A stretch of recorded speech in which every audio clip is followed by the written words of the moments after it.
The tale began with the protagonist immersed in a video game where a menacing skeleton addressed the knight, declaring him truly worthy of being his rival.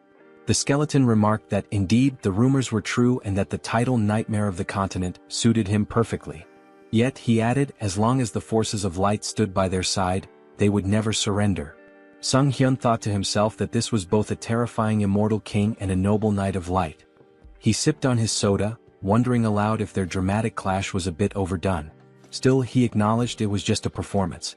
But how had things ended up this way? Even this unlucky guy stuck in his closet watching it all unfold, wasn't that also him? Before long there was a knock at the protagonist's door. A staff member, holding a pen and a piece of paper, introduced himself as being from the Special Ability Control Bureau Relocation and Investigation Department. He asked if Sung Hyun was present. The protagonist confirmed with an eager expression. The employee explained that his identity had been verified and requested that, should he awaken, he report it immediately to the Special Abilities Control Bureau. Sung Hyun reflected that it was the first time he had spoken to a stranger in half a year. Now that the conversation was over, he figured he wouldn't need to open the door for another 6 months. It had been 2 years since he last stepped outside. Some might call him pathetic. Others might accuse him of lacking willpower. But in truth he saw himself as a casualty of a twisted world. Suddenly the TV news caught his attention. A reporter announced that firefighters were battling a blaze at a shopping mall. The arsonist, it was said, was an awakened individual who had started the fire before transitioning to another world. Sung Hyun stared at the screen in shock, thinking, an awakened person. Not long ago, people all over the world had begun awakening one by one, developing mysterious abilities referred to as special powers. After awakening, individuals were forced into another world within 24 hours, returning only after meeting specific conditions. However, very few ever came back alive. Desperate and hopeless, many of the awakened resorted to committing senseless crimes before their inevitable departure. 2 years ago, a reckless prank by one such awakened person had cost Sung Hyun both his family and his leg. Though he had tried to muster the resolve to start anew, the effort seemed futile. At one point he sat on a specialized exercise machine attempting to work his legs. He slumped down, exhausted, asking himself what the point of all this was. Why was he so afraid of stepping outside? Perhaps with just a little more determination something might change. Maybe he could leave this place and go somewhere, anywhere. Suddenly, a translucent system window materialized above his head. It displayed a message, dimensional distortion detected. Connection to the Akasha system in progress. Awakening of a unique skill. The unique skilled avatar had been awakened, and a countdown began. 24 hours remained before transitioning to another world. Sung Hyun cried out in terror, exclaiming that this must be some kind of joke. How could it all happen so abruptly? The system window displayed a warning. Failure to enter the travel portal within the allotted time would result in a forced transition. With a panicked expression, Sung Hyun flung open his closet. He recalled hearing that returning to Earth took about a year, and with time in the other world flowing 10 times slower, this meant he'd have to endure 10 long years there to get back. Eventually, the protagonist, now clad in full gear, stood nervously before the glowing portal. The system window informed him that 3 minutes remained until the transition.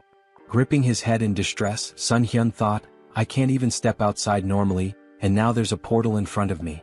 I have no strength, no skills. How am I supposed to survive in another world? Suddenly he remembered his unique skill. Sung Hyun shouted, determined, activate the avatar skill. At that moment, a clone materialized before him. He stumbled back in shock, gasping, that's me? Staring at the figure, he realized he was looking at a perfect copy of his own face. The clone saw everything he did as though they shared the same vision. This is dizzying, Sung Hyun muttered, trying to move and control the avatar. The realization hit him. It was impossible to act simultaneously with the clone. Then the system window chimed again. 1 minute remained until the transition. Failure to step into the portal would trigger a forced move. In desperation, Sung Hyun slumped against the clone's chest. This avatar is useless, he groaned. Just like me. If only someone else could take my place. Acting on a sudden impulse, Sung Hyun directed the avatar toward the portal. The system window acknowledged the identity of the awakened individual, confirming the start of the transition. Watching the avatar vanish into the portal, Sung Hyun cried out in astonishment. It worked. The moved portal had accepted the avatar instead of him. The system window updated. The transition to the Auterica dimension was complete. Moments later, Sun Hyun found himself looking at a dense forest. His heart raced with fear. The avatar was supposed to go. Why am I here? But then the system clarified. He could return to Earth via the return option in the karma store. However, karma needed to be earned through adventures and his current karma was at 0. Sun Hyun's vision suddenly blurred. Realizing he wasn't physically in the forest but instead seeing through the avatar's eyes, he shouted, "I'm going to be sick." The nausea overwhelmed him and he abruptly woke up at home, sprinting to the sink to throw up. A few moments later, he sighed in relief. "At least I survived the move," he muttered. Gathering himself, Sun Hyun added with determination, "Summon the avatar here." A double appeared before him, and as it approached, the protagonist asked in frustration what he was supposed to do with such a useless ability. Suddenly, a system window appeared, announcing that he had achieved something remarkable, returning to Earth without using the karma store. As a bonus, he was granted the ability to teleport back once daily to his previous location using a portal. Additionally, his karma had increased. Sun Hyun was stunned, realizing that he had become the first awakened individual to return to Earth so quickly. The system window displayed his balance: 1,910,213 karma points. His jaw dropped in shock. Could this much really be awarded just for sending the avatar? In one move, he had earned points equivalent to 10 years' worth of effort. The system explained that karma is granted based on a person's impact in another world, whether through good deeds, misdeeds, murders, or honest labor. It made no distinction. Accumulated karma could be spent on improving abilities or returning to Earth. Sun Hyun wondered if there had been some kind of mistake. What if he was still required to travel back to another world? Then, with a wry smile, he said, "Well, I didn't expect this to work, but who cares?" Turning to the system window, he noted that returning to Earth seemed pointless since he was already here. The system offered a suggestion: improving his unique skill for 300,000 karma or exploring other status enhancements. Intrigued, Sun Hyun asked to see the details of the status upgrade section. Opening the tab, he saw an option to enhance regeneration for 10,000 karma. What is regeneration? He wondered aloud. Curious, he pressed the button. Instantly, a strange sensation coursed through his legs. Sun Hyun looked down in amazement. His legs had been fully healed. The injuries that had defined his life, the source of his pain and isolation, were gone. This wound had been more than an inconvenience. It symbolized his tragic farewell to his family and his retreat from the world. Now it was as if none of it had ever happened. The system updated his status, informing him that his regeneration ability had surpassed the standard level 1 threshold. He had gained a new skill, super regeneration, which significantly enhanced his recovery powers. Later, Sun Hyun smiled as he exercised his legs on the simulator. Reflecting on his progress, he marveled at how the karma he had earned not only restored his legs but allowed him to grow stronger. Watching his productive training session, he admired how much power his legs now had. With plenty of karma still left, he pondered where to invest it next. Spotting the option to enhance his unique skill, he eagerly clicked on it. As he activated the system window, he wondered aloud, what can I achieve by improving the avatar's skill? After some time, Sun Hyun stood before his upgraded clone, grinning. "You're a real man," he said. The double, admiring its new physique, remarked, "You've put in some serious effort, haven't you?" Sun Hyun chuckled, replying, "It's all thanks to hard training." After awakening the avatar skill, Sun Hyun realized his consciousness had split in two, allowing him to move freely. Along with this, he gained a new ability to enhance his weapon skills. The system window explained that, with the mind center, he could choose what information to receive. Sun Hyun thought, this means I'll no longer experience disorientation, and even if the avatar gets hurt, I won't feel any pain. Grinning, he grabbed a gamepad and remarked that he could now explore another world while comfortably sitting at home wrapped in a blanket. As he considered his newfound control over the avatar, Sun Hyun noted that it felt just like playing a video game. But this wasn't the only change. Now he had 3 avatars. Pondering aloud, he wondered if their numbers would continue to grow as he developed the skill. This could get confusing, he muttered. I can't just keep calling them avatars. I need names. Looking around for inspiration, his gaze landed on a ketchup packet on the table. The first clone, he declared, will be called Hans. The system window updated, showing Hans's abilities: general skills, mind center, super regeneration, individual skills, mana attraction. Note: first avatar is Sun Hyun. Turning to the second clone, Sun Hyun named him Heinz. The system displayed Heinz's abilities: general skills, mind center, super regeneration, individual skills, survivability. Note, second avatar is Sun Hyun. Sun Hyun couldn't help but comment, mana attraction and survivability? What kind of bizarre combination is this? Then with a grin he added, well, it's time to complete my long-awaited quest. Settling on the couch, Sun Hyun began controlling his clones. He sent Hans to teleport to another world, while Heinz took a bag of garbage and stepped outside. As Sun Hyun switched his attention to Heinz, he saw sunlight streaming down and marveled that he felt no anxiety. The mind center is working perfectly, he thought. Hans must already be in another world by now. Switching control to Hans, Sun Hyun observed that it was nighttime in a seemingly tranquil forest. It's so quiet, he murmured. Just then, a black panther emerged from the dense foliage. Startled, he exclaimed, how did that thing show up out of nowhere? The panther lunged, but Hans quickly unsheathed his sword and drove it into the beast's mouth. Sun Hyun noted with satisfaction, exactly as I expected. No fear or pain. Just like a game. Hans withdrew the sword and finished off the panther. Sitting beside the panther's lifeless body, Hans muttered, is it this hard because I haven't leveled up yet? I'll be in big trouble if I run into another monster. Scanning the area, he spotted a small settlement in the distance.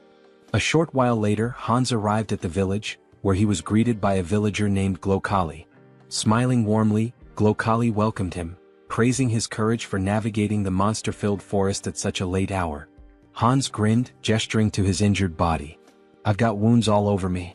Elder, do you think I could stay in the village for the night? Glokali nodded with a kind smile. Of course, he said. We should always help each other.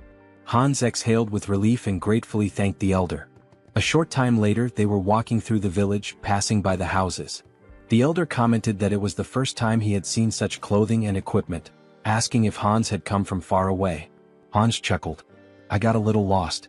Kept walking and somehow ended up here. The elder smiled warmly.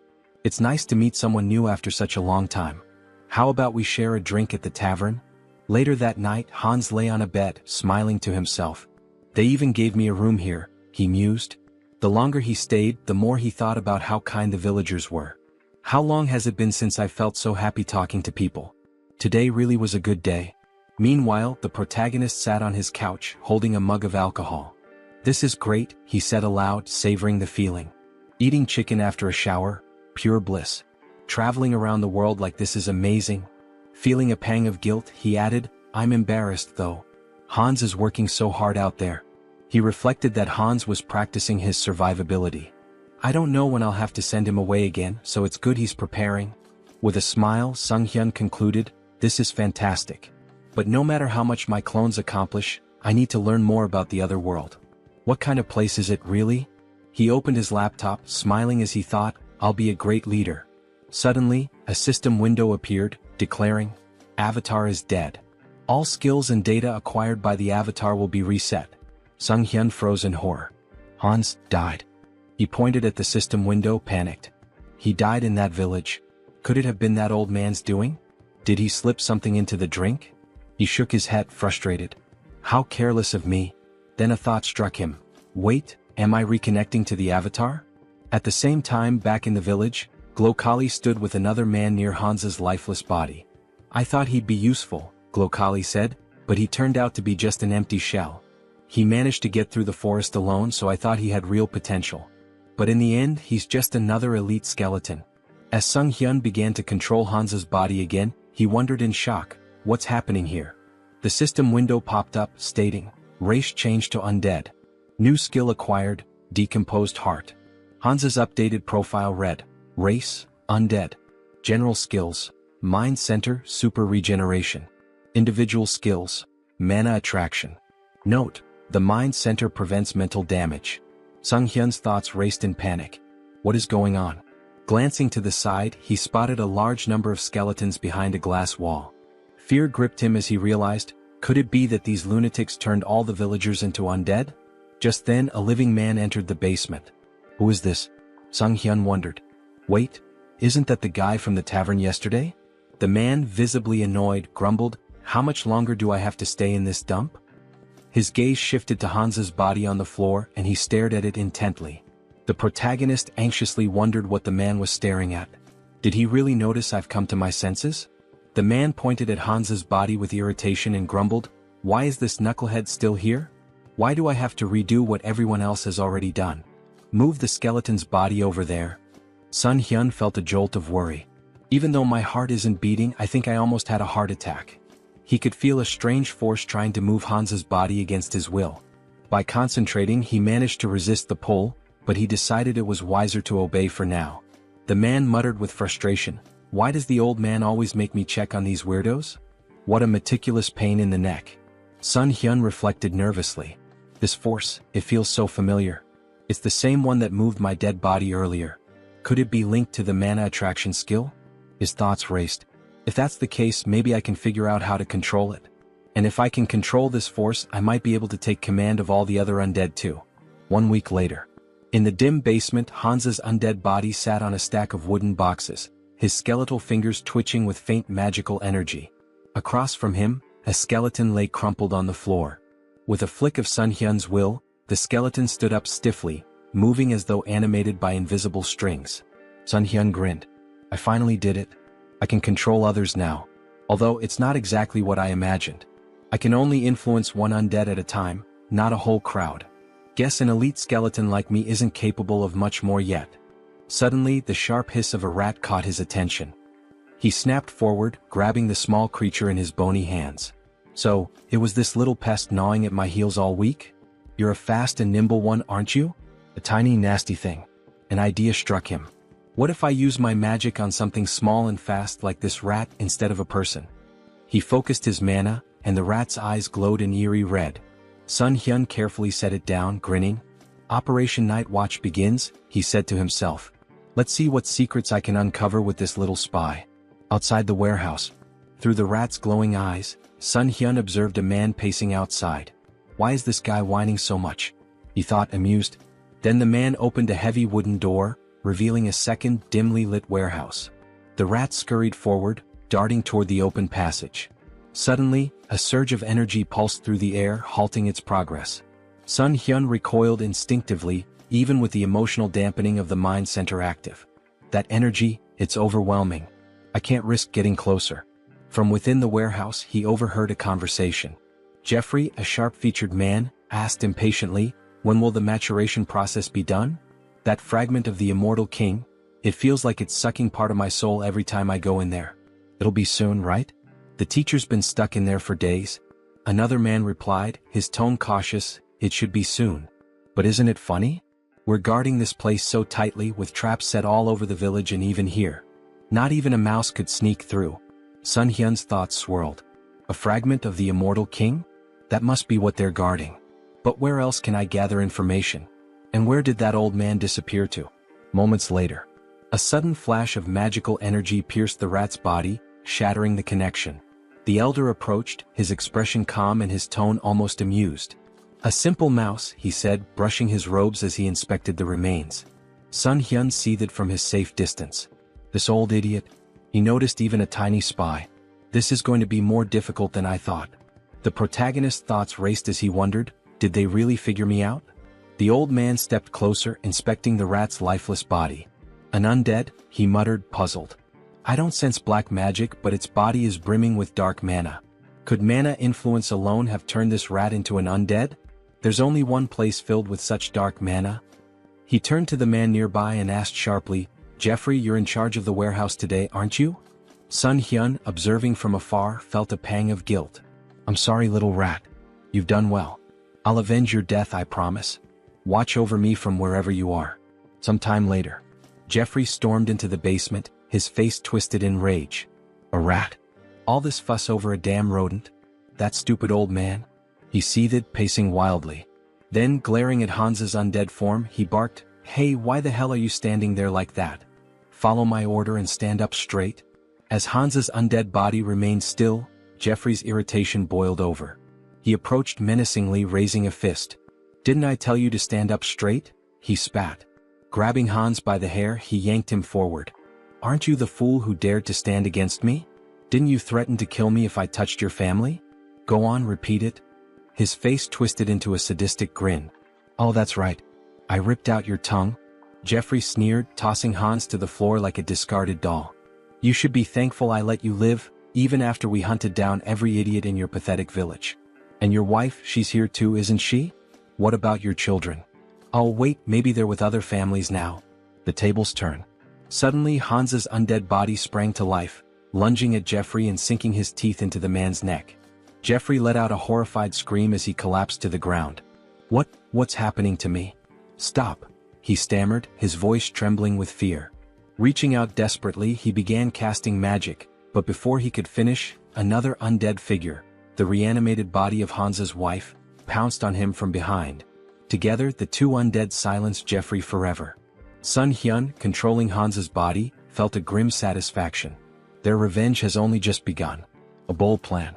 Meanwhile, Sun Hyun switched control to Heinz and approached the village guards. My brother lives in this village, he shouted. The guards frowned. Your brother? He left not long ago. What makes you think we'll just let a stranger in? Heinz grinned. If that's the case, then bring me to the village elder. He'll recognize me. Moments later, Glokali arrived, his expression calm but inquisitive. What seems to be the matter? Heinz greeted him warmly, bowing slightly. Elder, it's a pleasure to meet you. I believe my twin brother Hans is somewhere here. Sun Hyun smirked inwardly. Having two avatars really comes in handy for moments like this. While Heinz kept Glokali distracted, Sun Hyun, through Hans's body, infiltrated the warehouse and approached the fragment of the immortal king. The fragment pulsed with a dark, otherworldly energy, resonating with the undead around it. Is it absorbing the energy from the undead? No, it's more like it's replenishing itself. This explains why the people here are so unnaturally strong. That warehouse I was stuck in before must have been a dumping ground. And yet these fools dare to act superior? They'll learn soon enough. Sun Hyun activated his abilities, drawing the fragment toward him. A powerful surge of energy echoed throughout the village, shaking the very ground. The elder's realization. Back at the gates, Heinz maintained his ruse. Twins are connected, he said with a sly smile. We always know where the other is. Glokali frowned, his suspicion growing. Hard to believe, he muttered. Suddenly his eyes widened in panic. He sensed a disturbance and shouted, something's wrong with the fragment. Kill this fool immediately. In a blur of movement, Glokali transformed into a monstrous, darkened form and hurtled toward the source of the disturbance, his face twisted with rage. The guards, startled by Heinz's sudden disappearance, raised their spears in confusion. Meanwhile, the protagonist reflected on the overwhelming surge of emotions emanating from the fragment. Such an irresistible flow of negative energy. Even with the mind center filtering the input, it's like a tidal wave. Could anyone endure this and remain sane? Suddenly, a deafening explosion of energy shook the area, and a system window materialized before him.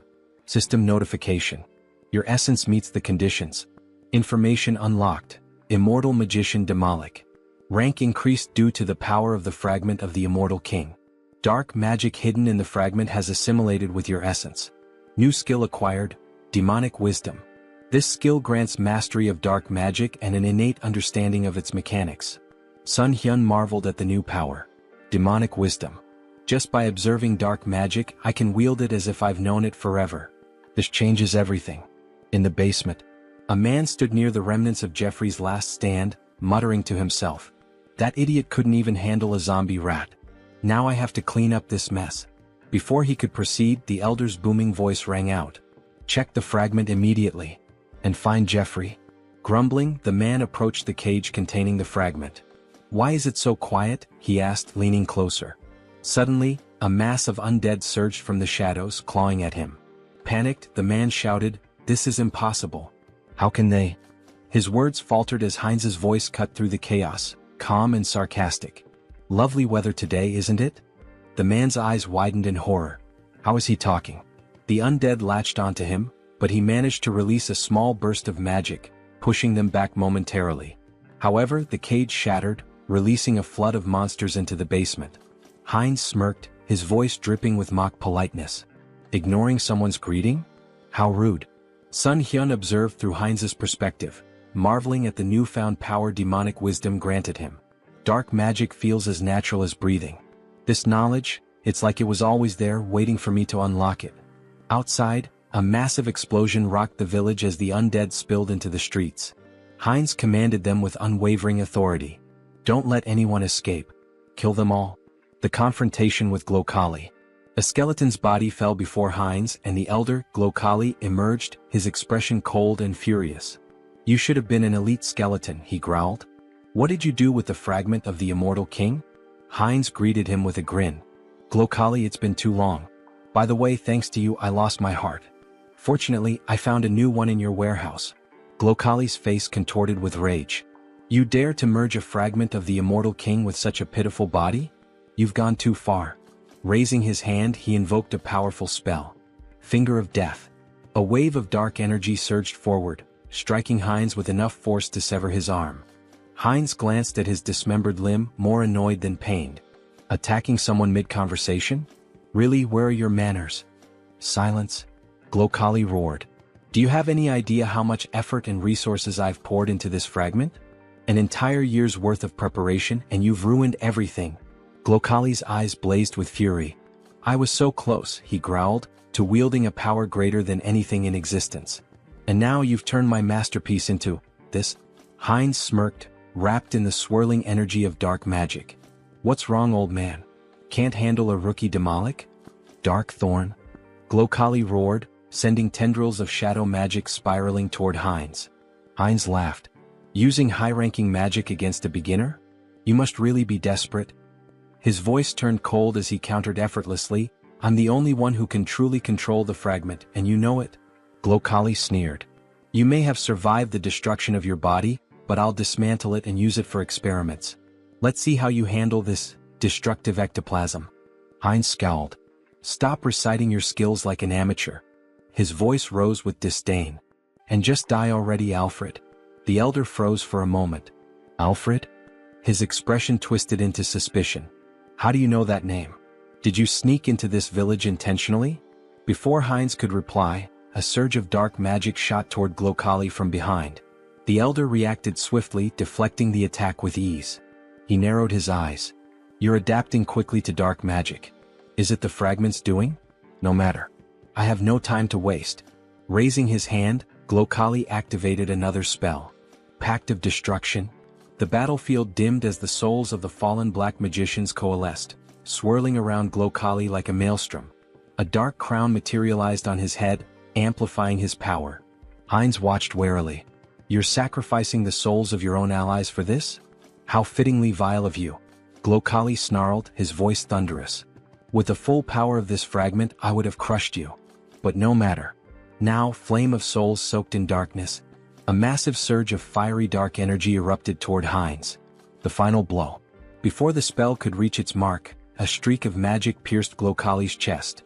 The elder stumbled, his expression frozen in disbelief. Heinz stood unimpressed. "Took you long enough to tire yourself out? Honestly, I almost fell asleep while you were chanting all those fancy spells." He added with a smirk, "By the way, thanks for plunging me headlong into dark magic. I think I've finally mastered it." Blood trickled from Glokali's lips as he collapsed to his knees. "How could I die like this? So senselessly?" Heinz watched him fall lifelessly to the ground. Raising his gaze to the sky, he muttered, "Alfred, I hope you saw all of this. Your revenge is complete. Rest in peace." Elsewhere. In a grand cathedral, Rista knelt before a massive statue, her hands clasped in prayer. The flickering light of candles illuminated her solemn face. A knock interrupted her meditation. Rising, she opened the door to find Martin, his face pale with urgency. "Are you finished praying?" he asked. "Yes," she replied calmly. "What's the matter?" Martin hesitated, then blurted, "The ghost of the immortal king's resurrection has been detected in the west." Rista's eyes widened slightly, though she maintained her composure. "The immortal king?" Martin nodded grimly. "I'll summon the council immediately." As he left, Rista turned back toward the statue, her expression hardening. "The one who brought terror to this continent hundreds of years ago. I won't let it happen again."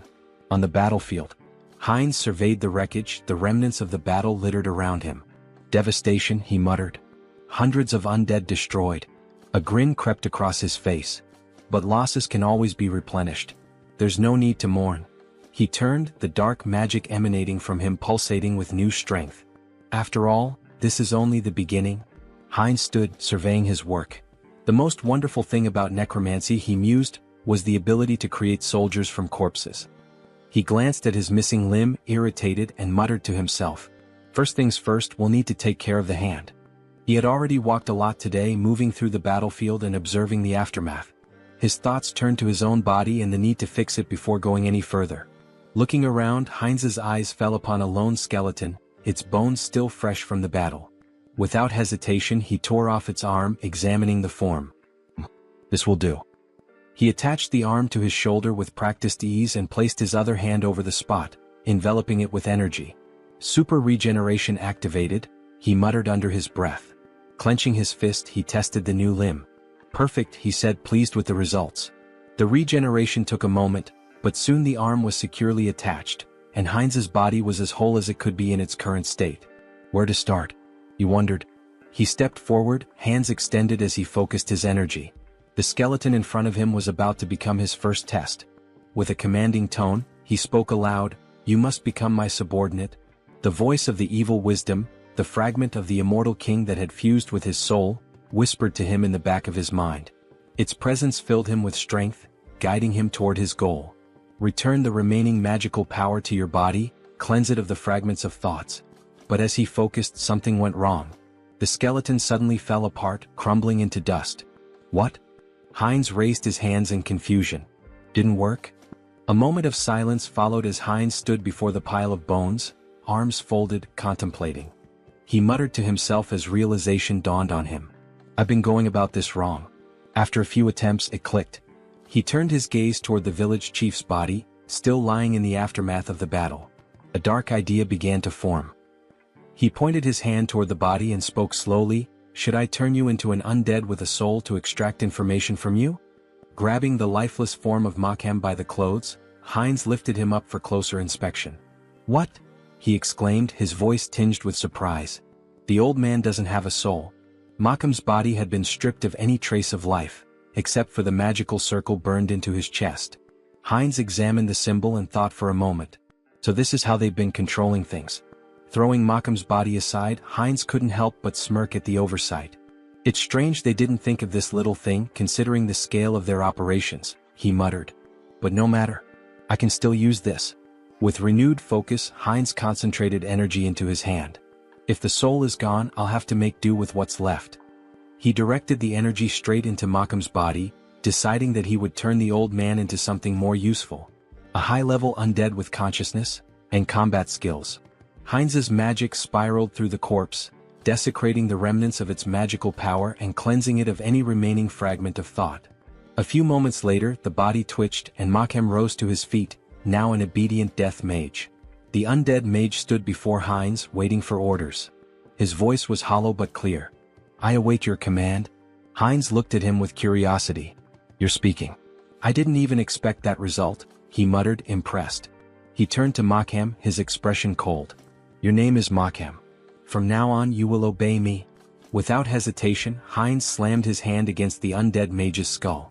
Makhem flinched but immediately responded with desperation. I will obey." Heinz smirked, rubbing the bruise on Makhem's head. "Even if he lost his memories, his sins remain. I'll enjoy this." Turning his attention to Makhem's cane, Heinz casually remarked, "It looks pretty good." Makhem's bones trembled, his fear palpable. His new existence as a death mage was not one of autonomy, it was one of fear and servitude.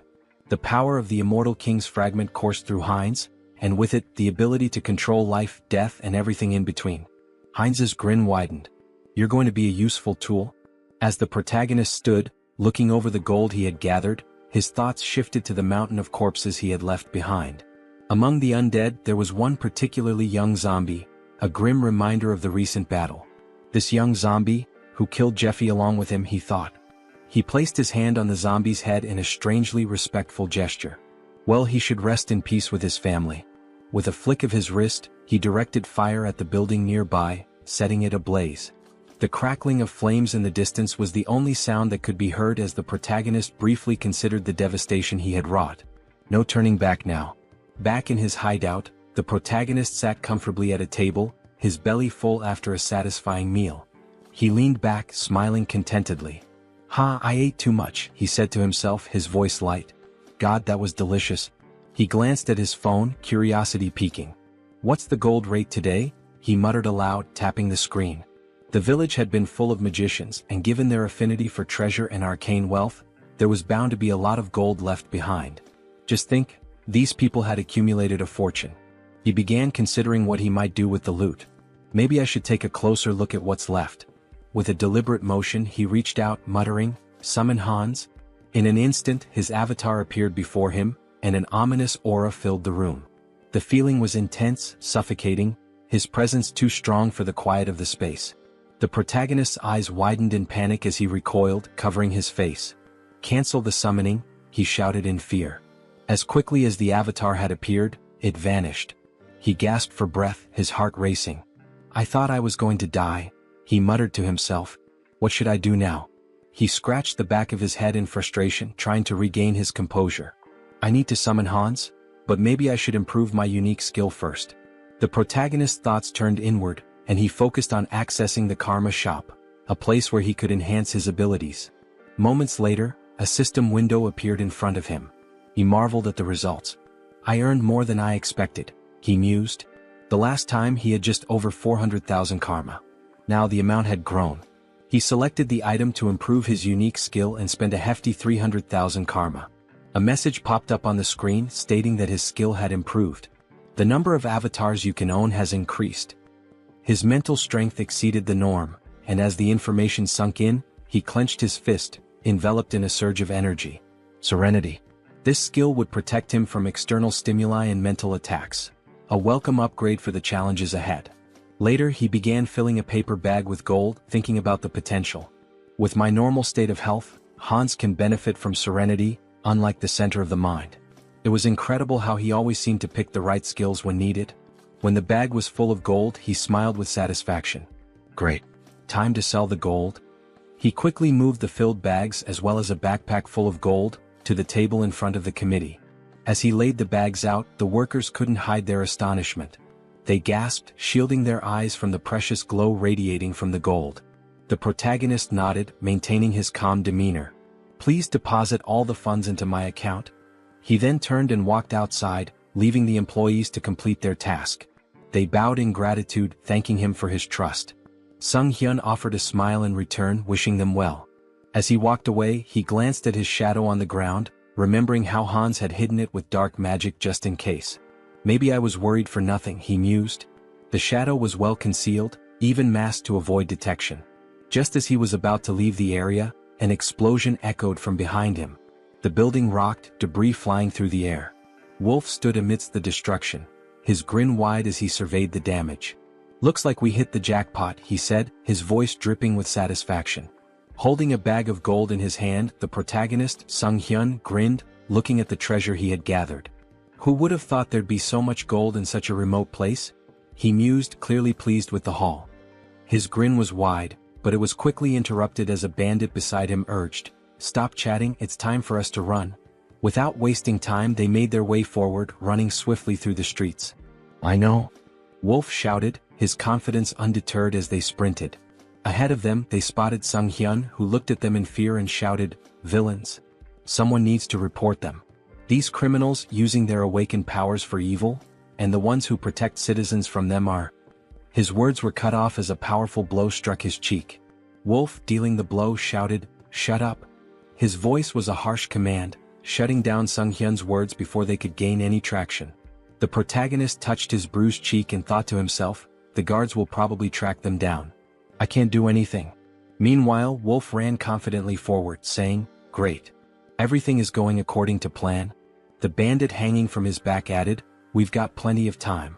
The guards will be here in about 3 minutes. We just need to reach the portal." "Is she here?" As they neared their destination they saw something that made them stop in their tracks, a girl lying unconscious on the ground. The wolf stopped and shouted, "Portal? What happened to her? She needs to wake up." His voice was laced with urgency. The bandit, looking around nervously, turned to the wolf and said, "Look over there." His voice trembled as he pointed, and the wolf looked to see a figure standing in front of them, masked and glowing ominously in the distance. "Hans?" the wolf muttered, trying to make sense of the situation. He couldn't help but ask, "Who's that?" "The guards?" The bandit, shaking his head, whispered, "That idiot isn't one of them." As Hans moved closer, he reached up to remove his mask. Sung Hyun won't be able to do anything, Hans thought, but he knew that his avatar, was a different matter entirely. The bandits looked on in fear, raising their hands in surrender. Time passed, and soon the guards of the South Korean Returned Association arrived at the scene, their boots pounding the ground as they ran. The lead guard shouted confidently, "Here?" He looked back at his colleagues, urging them forward. "Are we going to miss him again?" When they arrived, they froze in surprise. "What happened here?" the guard asked. He surveyed the area where the bandits lay defeated on the ground. The wolf, still dazed, had lost his mask in the scuffle. The lead guard assumed that someone had dealt with the villains but that they couldn't have gotten far. He turned to his colleagues, gesturing around the area. "Search the surroundings carefully." Meanwhile, Hans, like a shadow, moved swiftly through the area. He flew past the guards, heading straight toward Sung Hyun. As they reunited, Sung Hyun couldn't help but smile. "I see you've warmed up well," he remarked, pleased with the success of their plan. The tension hung in the air as the scene shifted to what would come next, the consequences of their actions and the looming threat of the guards' arrival. Heinz strolled around the parking lot with his hands in his pockets, feeling a sense of satisfaction as he reflected on how relieving stress like this could sometimes be a good idea. His mind was clear for the moment, and the mundane surroundings seemed to offer a rare calm. Meanwhile, Hans, his second avatar who possessed the unique skill Vitality, stood at the entrance to a city on the east side. With a smile on his face, he shielded his eyes from the sun as he looked out at the unfamiliar skyline. "I finally made it here," he said, a hint of excitement in his voice. He remembered Malcolm's words about this city, and after seeing it for himself, he concluded that the old man hadn't lied after all. Stepping into the city, Hans mused aloud, "This is my debut in another world." But even as he admired the bustling surroundings, something didn't feel right. "Although there's still everything ahead," he added, scanning the area. However, as he walked deeper into the city, he realized something. Why was the city so empty? It seemed that the locals weren't paying much attention to newcomers. People went about their business as if strangers were a normal occurrence, not even sparing Hans a glance. Just then, in a nearby alley, a robber turned to his companion Diana and exclaimed, "Was this a joke?" He pointed an accusing finger at her, his expression dark. "I warned you." Diana, trembling, folded her hands in a prayer pose and apologized, pleading for a little more time. The robber's tone grew harsher. "I want 2 silver coins from both of you," he demanded. "And you have 3 days. No money? Then there's no other choice." Hans, who had been casually observing the scene from the corner of his eye, thought to himself, local thugs, and a young girl being manipulated. How cliché. He was about to continue walking, uninterested in getting involved, but fate had other plans. As Diana turned and tried to flee from the robbers, she collided with Hans. She stumbled back, immediately lowering her head in apology. "Sorry," she muttered, not knowing who he was. "Let's talk," Hans said, his tone calm as he sized her up. "How well do you know this city?" It was clear to him that he would need a guide. "Who are you, uncle?" she asked, surprised by the stranger's sudden question. Hans grinned, holding up 2 silver coins in his hand. "I'm a potential employer," he said, his smile widening. "Maybe we can discuss the terms?" Diana's eyes widened as she stared at the silver coins, the promise of money catching her attention. She quickly agreed, and the two of them made their way through the streets toward an inn. When they arrived, Diana pointed to the building. "This inn is one of the best places you'll find here," she said, clearly proud of her choice. "What do you think?" Hans, now understanding a bit more about her situation, nodded thoughtfully. He could tell from the way she spoke that life hadn't been easy for her.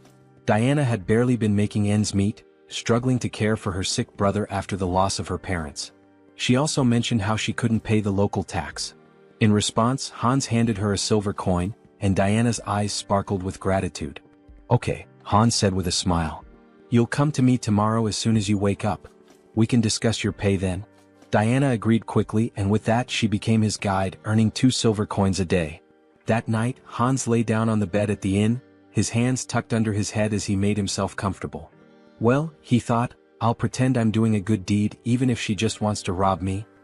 He chuckled to himself and settled in for the night, his thoughts drifting off as he prepared for whatever the next day might bring. Heinz sat up in bed, scratching his head in frustration. The bed was terribly uncomfortable, and despite his best efforts, he couldn't seem to fall asleep. He tossed and turned for a while, but then a sudden sneeze from outside caught his attention. Curiosity piqued, he got up and walked to the window, pressing his hand to the glass. His eyes widened in surprise as he spotted Diana sitting on the ground outside, leaning her back against a box. "Hey, is that her?" he muttered to himself. Diana looked up at him, her eyes widening, and then smiled, waving in greeting. "Hello," she called up to him. Heinz was indignant. "What are you doing there?" he shouted down, clearly irritated. "Why are you waiting for me?" After a moment they were sitting together at the table eating breakfast. Heinz frowned as he took a bite, his frustration still simmering. "You shouldn't do that again," he said, trying to sound stern. "Next time, wait until closer to lunch." Diana, chewing a piece of food, nodded absent-mindedly. "Yes, uncle," she said. Heinz shot her a glare. "I've already told you not to call me that," he replied, annoyance creeping into his voice. She looked at him, then glanced at the piece of bread on his plate. "Are you full?" she asked. "Yeah, I'm fine," Heinz replied.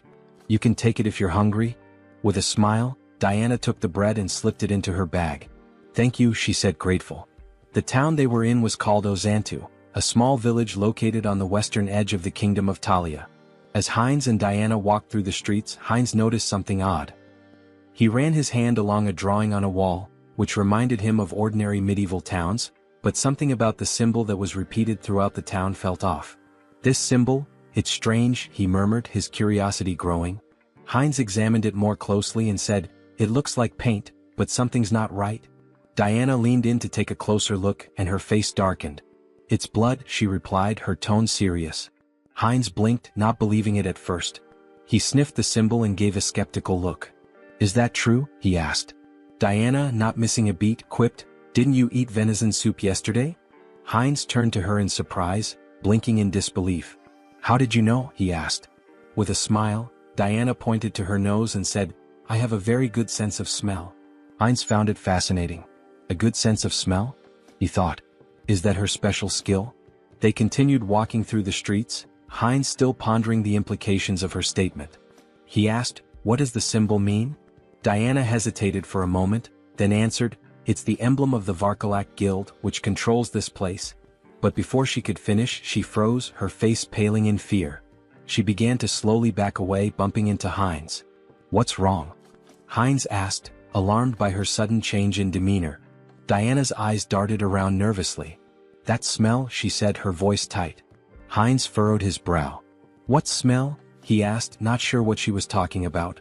Diana inhaled deeply, her eyes closed as she focused on the scent. Then, with a sense of urgency, she turned around, her fists clenched. "Freshly baked bread," she exclaimed. "I have to try it?"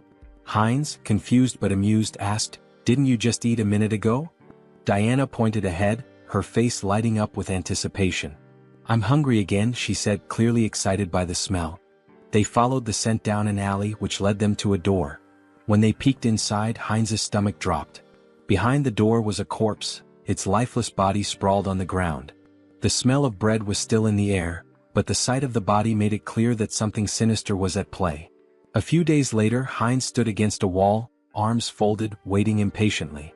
"She's never been late before," he muttered. "Something must be wrong." Just then, a bandit approached him, a smirk on his face. "Hey buddy," the bandit called out, drawing Heinz's attention. Heinz looked at the bandit in surprise, unsure of what to make of the situation.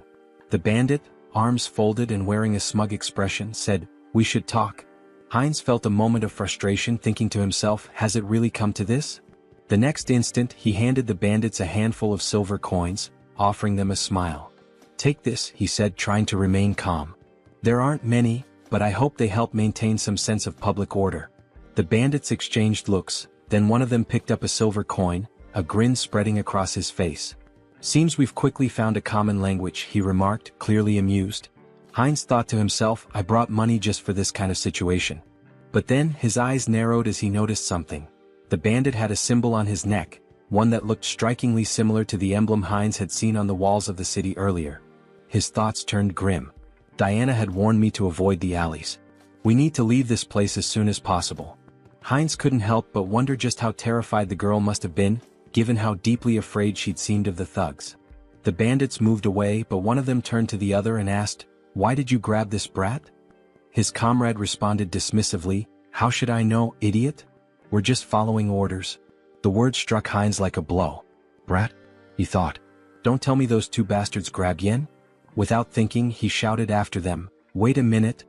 The bandits turned around in surprise, eyeing him curiously. Heinz clenched his fist. Damn it, timing is everything in situations like these. If things get dangerous, I can just cancel the call. He forced a smile, trying to stay calm. "There's something I wanted to know." At that moment, Diana's voice suddenly called out to him, and he turned around in shock. "Huh? Diana?" The bandit, now flexing his fist with an irritated expression, remarked, "So, what's your friend interested in?" Heinz gave an awkward smile, trying to keep the conversation light. "Is the silver I gave enough?" A little while later, one of the bandits returned with a bag in his hands. "They took everything," he said nonchalantly, tossing the bag aside before turning toward Heinz. The bandit's expression hardened. "And where's the rest of it? You were supposed to meet us long ago." Heinz shot him a glare. "Did you even know how much I gave you?" In that moment, Diana's face fell and tears began to form in her eyes. "My little brother is missing," she sobbed, her voice trembling. "He was just starting to get better, he could eat again, but now I can't find him anywhere." Heinz's mind raced as he recalled the conversation he'd overheard between the bandits. Could they be talking about Diana's brother? He asked, his voice tinged with suspicion. Could it be Varkalak? Diana looked up at him, her face stricken with terror. "No," she whispered, shaking her head in despair. Heinz frowned and asked gently, "What do you mean?" Tears streamed down Diana's cheeks. "They really took him," she choked out. "Aaron will die if they hurt him." Heinz's heart sank as he watched her crumble in front of him, the weight of her words sinking in. He knelt down beside her, trying to comfort her the best he could. "Don't worry so much," he said softly. "If they want a ransom, I'll pay it. You won't be alone in this." But Diana, her voice barely above a whisper, whispered in disbelief, "They really took him. Aaron will die." Heinz's heart pounded in his chest as Diana's words hit him like a cold shock. "Blood," she had said. He repeated the word in disbelief. "Why blood?" he asked, struggling to understand. Diana, still shaking with fear, managed to sit up. "This city," she whispered, her voice trembling, "is a warehouse for live blood bags. For vampires." Heinz's mind reeled as the weight of her words sank in. Before he could process it further, a voice from above cut through the tension. A vampire stood on the roof, his figure silhouetted against the setting sun. "The smell of dark mana is strong," he said with a low, cruel smirk. "Did they kill each other over the fragment of the immortal king? How unfortunate. I wanted to destroy it once it fully matured." The vampire folded his arms, his smile widening as he continued. "I don't know who stole it, but I know exactly where it's going. So, finding the thief won't be difficult." Heinz, still processing the bizarre situation, looked at Diana, his expression confused. "A vampire?" Tears streaming down her face, Diana nodded. "Yes, vampires. The Varkalaks and all the other organizations in this city, they're all run by vampires. Even if you escape the city, none of us will survive. They're all connected and they'll hunt us down." She buried her face in her hands, sobbing. "We've been trying our best to hold on, but we're just getting picked off one by one. In the end, I know what will happen to us." Heinz reached out, gently grabbing her face and forcing her to meet his gaze. "Listen to me," he said, his voice firm. "If what you're saying is true, we don't have much time. Do you know where they've taken your brother?" Diana hesitated, looking down at the ground. She looked at him, uncertainty in her eyes, and then whispered, "I don't know. But, if you try to help me, it will be dangerous. You won't survive either." Heinz smiled, though the weight of the situation hung heavily in the air. "Don't worry about that," he said confidently. "I know how to fight back against these scoundrels. We'll make it through this." In his mind, the mission to save the girl, and to get to the bottom of the sinister operations in the city, had just begun. Sometime later, in a dimly lit tavern, a group of bandits sat around a table, laughing and playing cards.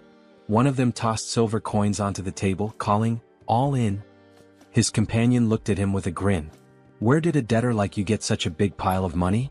The first bandit leaned back and smirked. "I robbed some idiot this morning. Made a nice profit."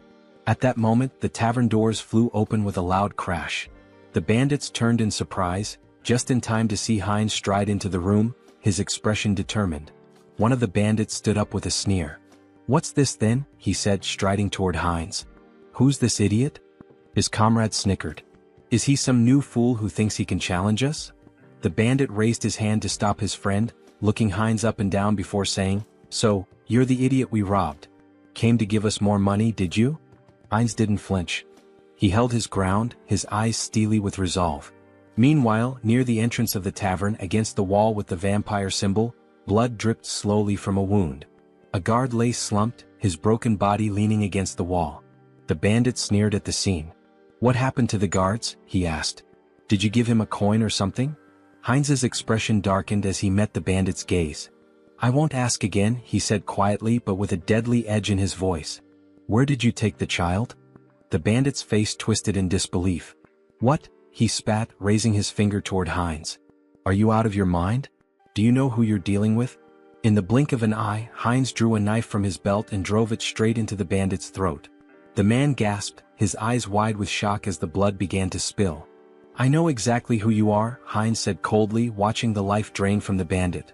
"You're scum. You prey on families to satisfy your own selfish desires." As the bandit crumpled to the floor, the others in the tavern fell silent, eyes wide with fear. Heinz stood over the fallen body, his knife gleaming in the dim light, ready to face whatever came next. The mission was far from over. Heinz stood in the midst of the fallen bandits, his breathing heavy as the weight of the fight settled in. His knife was lodged deep into his shoulder, but he didn't flinch. Blood seeped from the wound, but he didn't have time to focus on it. There were still too many enemies around. "Why are there so many?" he muttered to himself. He had lost count of how many bandits he'd taken down in the chaos. Each one had been dispatched swiftly, his skills in combat and the magical tools he'd brought with him giving him a significant edge. But now more were coming down the stairs. He wrenched the knife out of his shoulder with a grimace, his gaze scanning the room. A couple of new bandits appeared at the top of the stairs, looking down at the carnage below. One of them shouted, "What's all the commotion about? Who the hell is this guy?" Heinz paused for a moment, annoyed at his own carelessness. Damn it, he thought. His mouth had gotten him into trouble again. This wasn't the time for reckless talk. There were more screams from the building, growing louder as the fight escalated. The bandits kept coming one after another. 6, 7, 8. It felt endless.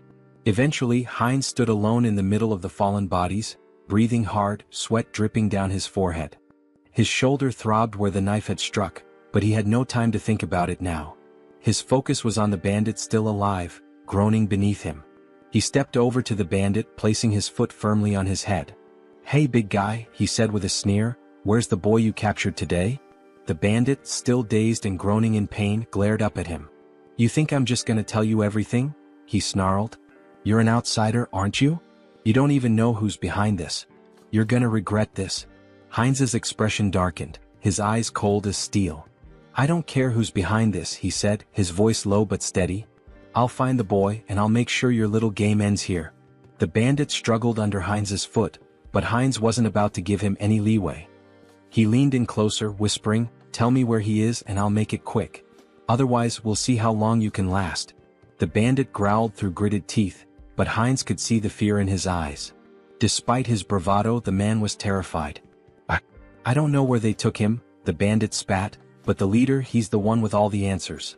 He's got a place near the old mill. Go there if you want to find the kid." Heinz's eyes narrowed. This was the break he needed. The mill. Got it? He stepped off the bandit's head and turned, heading for the door. As he did, he thought to himself, this isn't over yet. They've taken too much from this town and I'm going to put an end to it. He left the tavern, the weight of the mission heavy on his shoulders. There was no turning back now. After some time, Heinz opened the door to the room. Seeing the boy sitting on the floor, he asked, "Is this Aaron?" Trembling with fear, Aaron held his head and begged for mercy. The avatar knelt down, extended a hand toward him and reassured him, "Don't be afraid." Aaron's sister had pleaded for his rescue. Confused, Aaron asked, "Do you know my sister?" At that moment, a vampire in bat form flew into the scene. Heinz turned to Aaron, confirming, "It's true. I'll explain everything once we're out of here. But first we need to leave." The vampire landed on the window and shifted into his human form. Glaring at Heinz, he sneered, "Who are you? How dare you touch my food in my restaurant?" Heinz froze, feeling a sinister presence behind him. The vampire taunted him, saying, "Are you from an oath of disobedience?"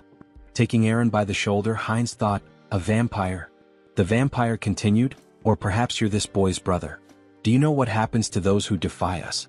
Smirking, the avatar replied, "Me? Just an outsider, robbed by your rabble." Shielding Aaron, he added, "It's pure coincidence I helped this boy.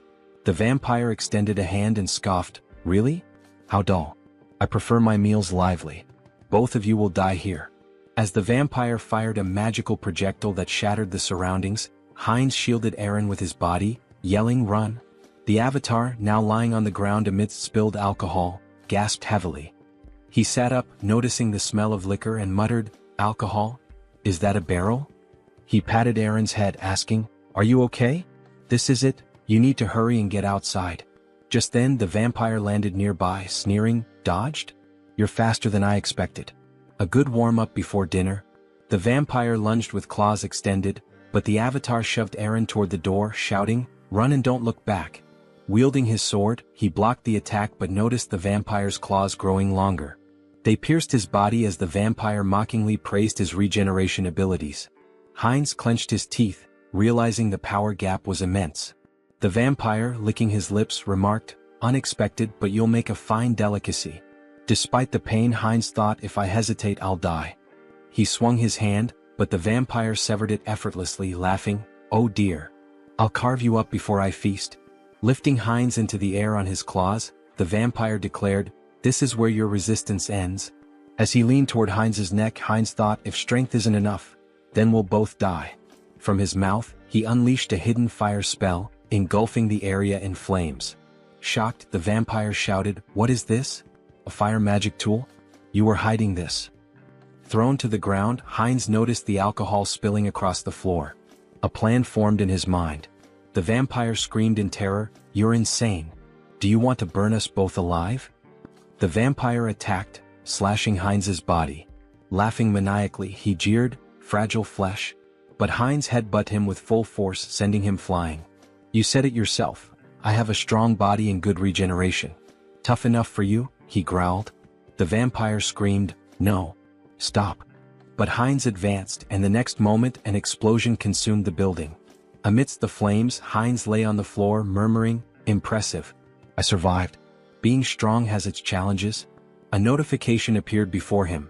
"Mission complete. Help the unlucky girl." Outside the burning building, Diana clung to her brother, staring at the inferno. "Uncle," she cried. Meanwhile, a system window announced, "Avatar Heinz has died. The avatar will respawn in 7 days."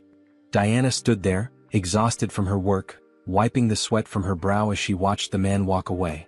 She had been cleaning his shoes for what felt like hours, and now that the job was finished, she could finally take a moment to catch her breath. The money left on the table was a small consolation, but it would be enough to help with the next day's bills. Her thoughts drifted to the events that had unfolded not long ago. The building that had once been the scene of chaos was now nothing but a smoldering wreck. She had heard that the avatar Heinz had been consumed by the flames, leaving her to wonder about the fate of the man who had helped her and her brother. The world around her flickered, and a new, familiar figure stood before her.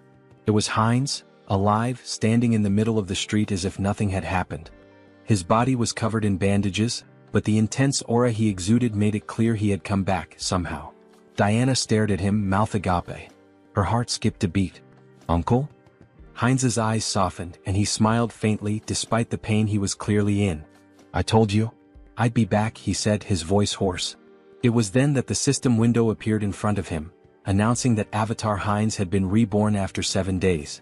His rebirth had been completed, and with it came a sense of purpose, a new mission to carry out. The flames from the explosion, the chaos, the danger, they were all behind him now. But Heinz knew this was just the beginning. Whatever had happened, whatever lay ahead, he was ready. And this time he wouldn't fail. Diana slowly approached him, her eyes filled with disbelief and relief. "You're really here? You're alive?" Heinz nodded, offering her a reassuring smile. "I told you I'd keep my promise." He extended his hand, a gesture of both gratitude and solidarity. "Let's move forward together." And with that, they began to walk side by side, ready to face whatever challenge. After some time, Heinz sat on the edge of the bed, staring at the system window deep in thought. It displayed that the interdimensional transfer would take 10 days to complete. "Longer than I expected," he muttered, "but that's fine." Suddenly the wall burst apart and Virik stormed in, grabbing Heinz by the neck. He slammed him against the wall and growled, "This was your doing, wasn't it? The tracks from the forest lead straight here." Heinz, gasping for air, thought, vampires. Have they figured it out already? Virik sneered. The outsider was under the jurisdiction of my slain kin? He accused. Despite his struggle, Heinz couldn't muster the strength to fight back. What a monster, he thought, his teeth clenched in frustration. Leaning closer, Virik sniffed the air around Heinz's neck. I don't sense the aura of dark magic or the blood of my king, he mused aloud. Heinz, barely able to speak, croaked, What are you talking about? I don't understand. I was just sleeping. Virik grinned menacingly. Don't understand, huh? Let's see about that. Pulling Heinz closer, he sank his fangs into his neck. I'll ask again, slowly this time. Lies won't work. Heinz convulsed in pain, thinking this is insane. Why is this happening to me again? The system window flashed a notification. Entity appearance has changed, vampire. Virik released him, stepping back as another message appeared. Special skill acquired, legacy of lesser blood. Heinz's super regeneration had been replaced with regeneration. Still radiating an overwhelming aura, Virik asked, So, are you truly uninvolved in the vow of disobedience? Heinz felt the oppressive authority of the higher vampire, his blood screaming for submission. Swallowing hard, he replied, No, Lord Virik. I'm just a simple traveler. Despite the instinct to obey, Heinz knew his center of the mind ability blocked the compulsion. Virik turned away, muttering, Was I mistaken? Then he commanded, Follow me. We have important matters to attend to. Heinz smiled faintly. Fine. I'll go, and gather some intel while I'm at it. They soon arrived at the Azanta branch of the Vargalak clan. Inside, vampires greeted Virik with respect, though their eyes narrowed at Heinz. One sneered, What is this? New blood? A female vampire covered her mouth, disdainful. What were you thinking, bringing scum like this? Before Heinz could react, Rosalicia appeared, a glass of red liquid in hand. Beaming, she grabbed his arm. Hello, little blood. Long time no see, she exclaimed. Her cheerful demeanor caught Heinz off guard. Who is this drunkard? He thought. She introduced herself with a bright smile. I'm Rosalicia. And you? He hesitated but answered, Heinz? Rosalicia handed him the glass. Don't be rude. We're both lesser bloods, aren't we? Here, freshly squeezed blood. Drink up. Heinz stared at the glass, debating. If I drink, I might avoid suspicion. Taking a small sip, he felt a surge of thirst, even through his mental filter. Alarmed, he thought, drinking this is dangerous. Blocking the taste and smell, he downed the rest in one gulp. Delicious, he said flatly. Rosalicia ran her finger along his cheek with a playful grin. I like you. If you were human, I'd drain you dry, she teased. He laughed awkwardly. You called me lesser blood? What does that mean? Rosalicia tilted her head, placing a finger on her chin. Huh. You don't know about vampire ranks? She asked incredulously. Lesser bloods are like knights to humans. Pure bloods, though, they're the aristocracy. For example, Lord Virik, Rosalicia explained. The clan leaders are known as the true blood. And above them is the sacred blood. She paused before adding, Well, it's like a god. The avatar raised an eyebrow. A god? He asked. She nodded. Our prophet. The one we must obey without question. At that moment, Virik, standing on the second floor, tapped his spoon against his glass to draw attention. It seems everyone is here, he announced. Let's get down to business. The room quieted as Virik continued. The fragments of the immortal king have disappeared. From across the room, Perita, a pure-blood vampire, casually adjusted a strand of her hair, observing the proceedings. Virik elaborated, We've determined that the fragments were last transported to the city. But at some point, they vanished without a trace. Teopal, another pure-blood, folded his arms and listened as Virik suggested. It's possible they've already been brought into the city. Heinz glanced up, his curiosity piqued. The fragments of the immortal king? He asked. Rosalicia sighed, giving him a knowing look. Don't you know? Dark mages from a certain village were cultivating the fragments of the immortal king. Heinz furrowed his brow. And the oath of defiance? Where are they in all this? Virik addressed the group. From today onward, each of you will thoroughly investigate your assigned areas. Report anything suspicious immediately.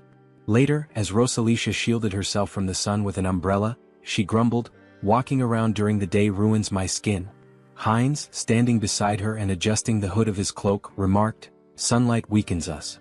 It's no surprise. Both their faces glistened with sweat. Rosalicia continued, Even Lady Perita, a pure blood, is out searching. We can't just sit around doing nothing. She sighed. Still, it's surprising the fragments vanished. Moving them has always been a hassle. Heinz turned to her, intrigued. You mean, you've had the fragments of the immortal king? She nodded casually. The black magicians once cultivated them. We thought we could combine them with ours? Heinz clenched his fists, his thoughts racing. What a break. He looked at her intently and grabbed her shoulders. Where are they?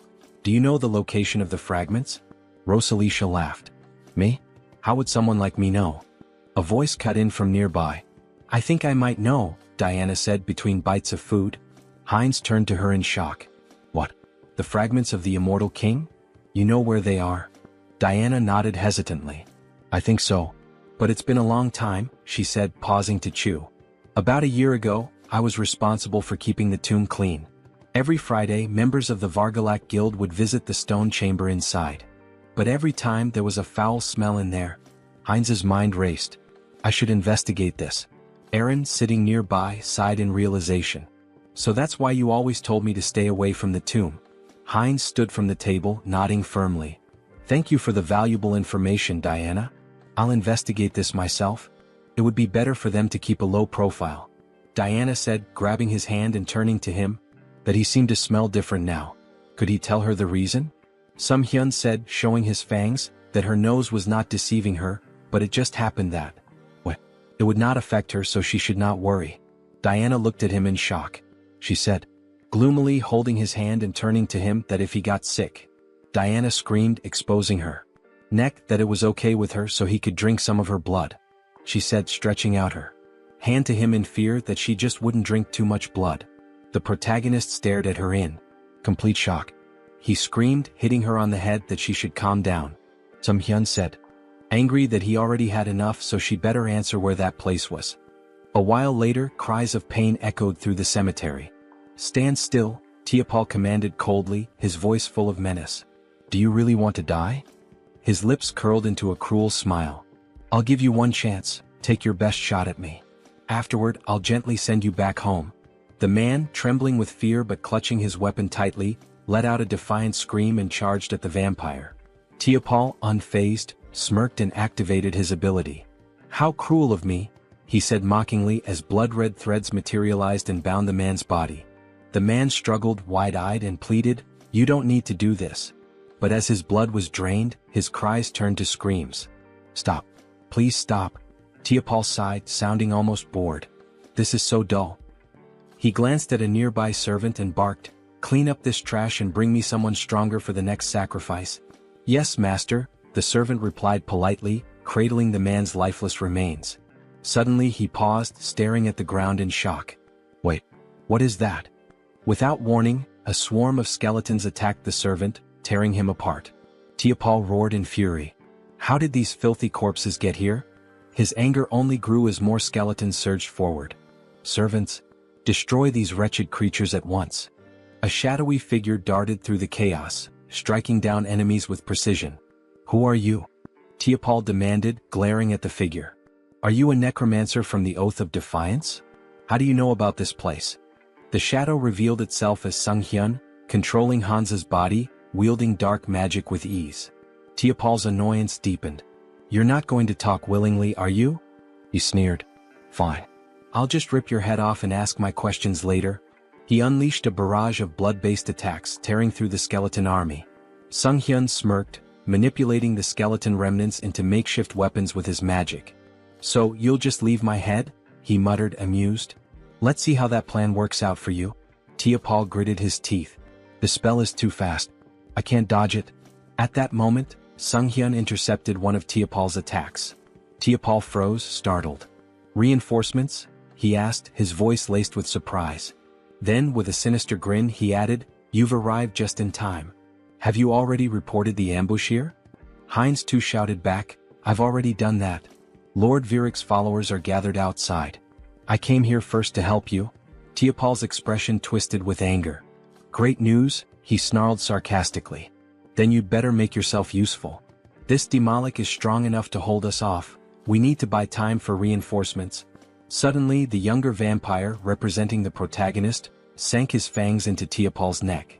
Tiapol whipped around, shocked. What blood? He shouted. Have you gone insane, you fool? The protagonist, through Heinz, cast dark magic. Dark magic. Tiapol gasped, wide-eyed. You've conspired against me? How could this happen? His voice turned desperate. Stop this madness immediately. Tiapol screamed in horror as his strength faded. How could you drink the blood of your own kind? It's a grave sin. It clouds your mind, corrupts your soul. His voice faltered as he collapsed to the ground. This can't happen. Heinz too wiped blood from his lips and smirked. Clouds the mind, huh? Well, it seems to be working just fine for me. A system window materialized, displaying skill acquired, blood magic. Heinz too grinned. This is fantastic. With this new power, breaking the blood barrier will be a breeze. Heinz interjected, we don't have time for that. Then I'll smash through it. Heinz too replied with a sly smile. A deafening explosion shattered the tomb's roof. Sung-hyun, standing amidst the rubble, smiled confidently. We found it. Heinz nodded, his eyes narrowing. This is what we came here for. Heinz too, gesturing to the glowing object before them, said, the second fragment of the immortal king. Heinz reached for it, his voice filled with awe. Another fragment. Amazing. As the fragment's power surged through him, he thought, even with the mind center filtering the negative thoughts, this fragment holds too many. He focused the mental power of all the clones on his core personality. Suddenly, a massive pillar of dark energy erupted skyward. Virik, observing from a distance, looked up in astonishment. What is this fog? Are we too late? He froze as his gaze locked on the floating skeleton radiating dark energy. That silhouette, it seems familiar. Virik barked orders to his subordinates. Attack it. The vampires unleashed a barrage of blood arrows, aiming for the figure. Heinz retaliated with dark magic, striking down one of the attackers with devastating force. A system window appeared. Skill evolution, regeneration, immortality. Skill acquired, forbidden knowledge. Personality status, Heinz Archlich. Meanwhile, the holy paladins arrived at the cemetery's outskirts. What is this? One asked, shielding his face. Smoke? Fire? It seems to be coming from Azanthu. He coughed, overwhelmed by the dark energy. Tuscan dismounted, his face grim as he examined the ashen residue. We're turning back. This isn't ordinary ash. What do we tell the saint? Another asked nervously. Tuscan looked up at the ominous energy pillar. Everything. This changes everything.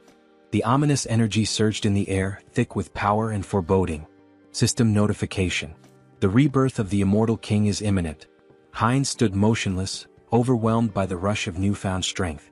This is incredible, he thought, his mind racing. I've become 10 times stronger than before. A system window materialized before him, detailing his transformation. New skills acquired. Power of the immortal king fragment. Rapid rank advancement, plus 2/3 rank. Secret dark magic energy amplification. Traits gained. Evil wisdom. Unlocks insight into forbidden knowledge. Unconditional understanding of dark magic. All secrets revealed.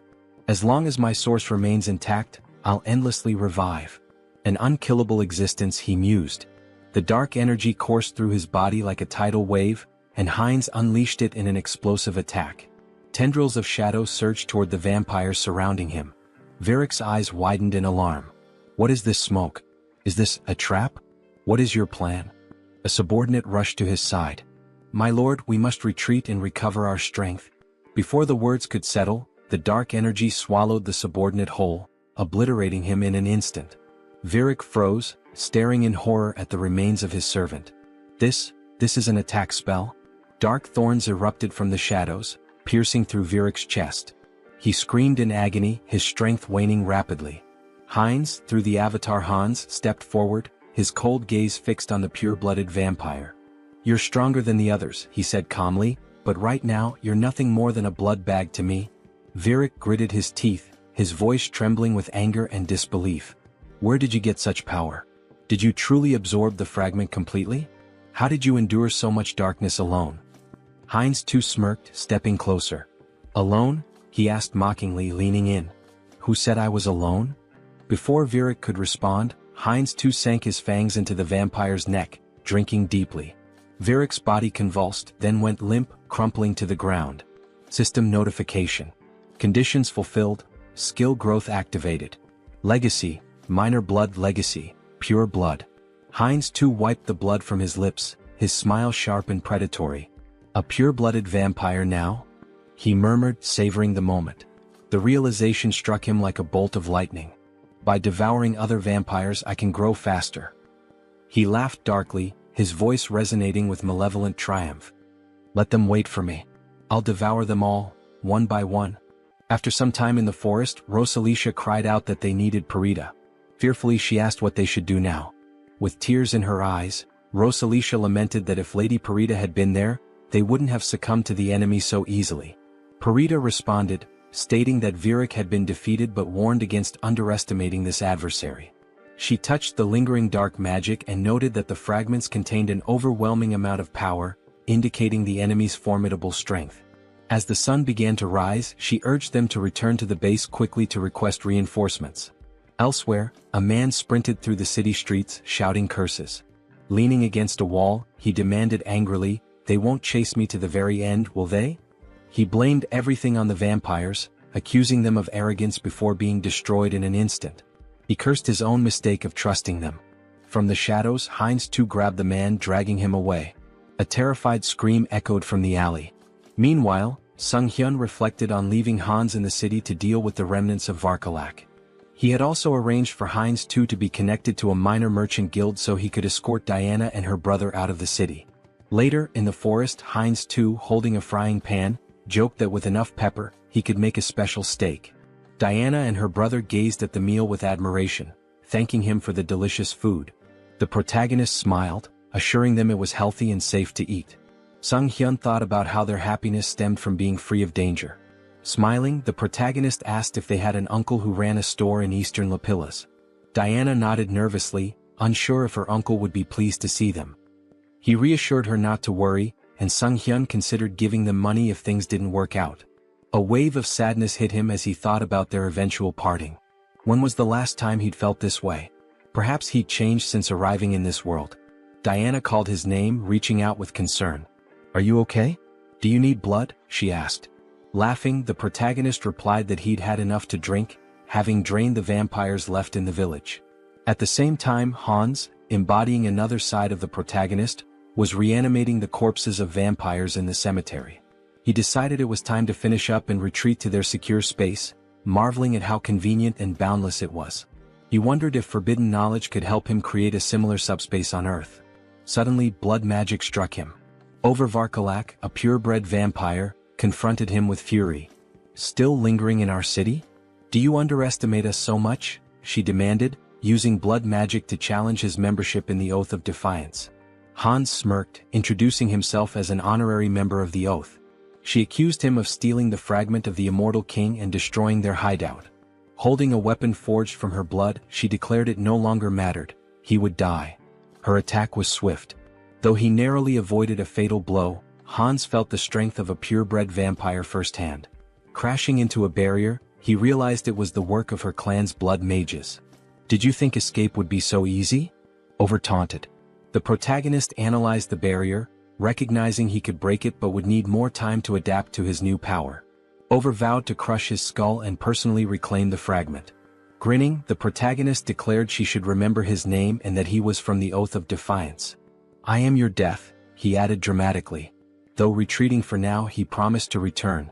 In true villain fashion, he made a theatrical exit, summoning Hans to escape. Over was shocked to see him bypass the barrier, while her subordinate deemed his departure inappropriate. Suddenly, an arrow struck one of Over's servants from behind, a holy silver arrow from the paladins. Realizing they were surrounded, Over clenched her teeth in fury, cursing the lich for delaying her. Wherever he had gone, she vowed to find him. She shouted furiously that she would find him and kill him no matter what. A while later, in the protagonist's room, Sung-hyun sighed in relief. "I'm still alive," he muttered. Hans remarked that the recall ability was like a cheat code, reaffirming its power. Sung-hyun cringed as he remembered the dramatic line he had uttered before using recall. Swinging his legs off the bed, he asked himself, "Why did I have to use such a typical villain line?" He groaned, clutching his face. "Am I crazy? What possessed me to say that?" Adopting Hans's persona, he tried to justify it. "You're proud of your strength, aren't you? You took down a group of evil vampires, saved a defenseless girl and her brother, and even protected an entire city. Sunghyun smiled at that thought. Now that I think about it, I feel like a hero. Stretching, he added, surely I've earned myself some karma points, right? Calling up the karma shop, he stared in disbelief at the system window. His balance was 731,002 points. How do I have over 700,000 points already? He exclaimed. Didn't I spend everything on upgrades? With a nervous laugh, he speculated that enraging the vampires and dark mages must have significantly boosted his karma. Dismissing the thought, he pressed the system window. I'll figure it out later. For now, should I upgrade my special skills again? A notification appeared. His limit on summoning avatars had increased. Smiling, he noted that his avatar count had gone up. But were there any new skills? The system revealed that he had acquired a special skill, Persona. Sunghyun beamed. This is exactly what I needed. Is Persona similar to Mind Center? I should check it out. After reading the description, he realized the skill allowed avatars to act as vessels for emotions, adapting and growing based on his needs. The system had clearly determined this skill was essential for him. I get it now, he thought. I've been forming connections, defeating powerful enemies and making a difference. But in reality, I've spent 2 years locked in this room. What happens there feels like a game, but the truth I've been avoiding is still here, right in front of me. He reflected on the loneliness, sadness, and anger he had suppressed, emotions that had accumulated over time. Turning to Hans, he said, I need to transfer these terrible feelings into a vessel.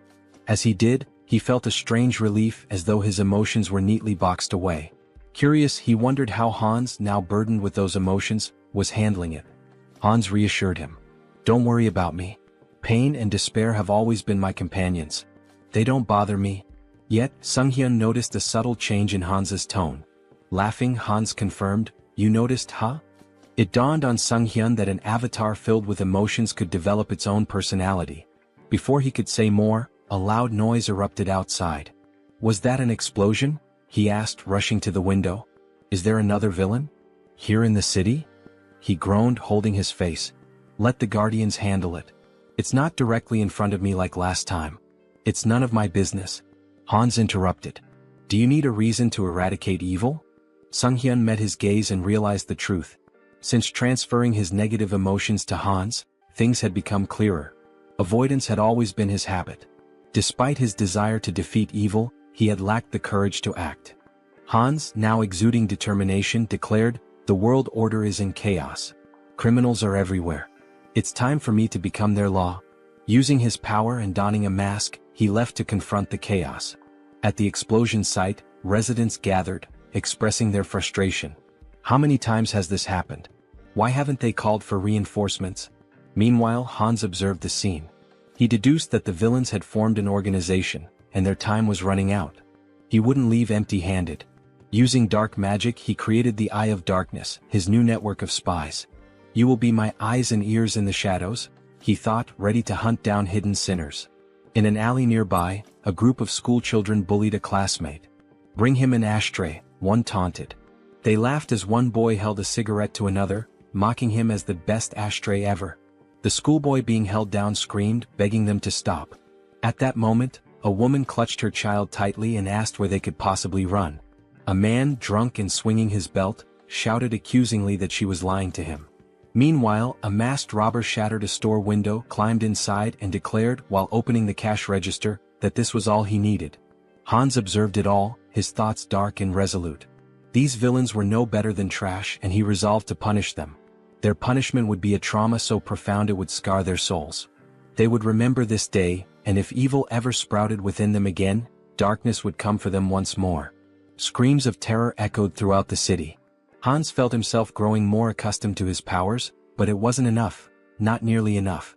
There was still so much filth to cleanse. He needed to purify the entire city of evil. By the end of the night, Hans stretched and remarked how satisfying it was to rid the shadows of hidden garbage.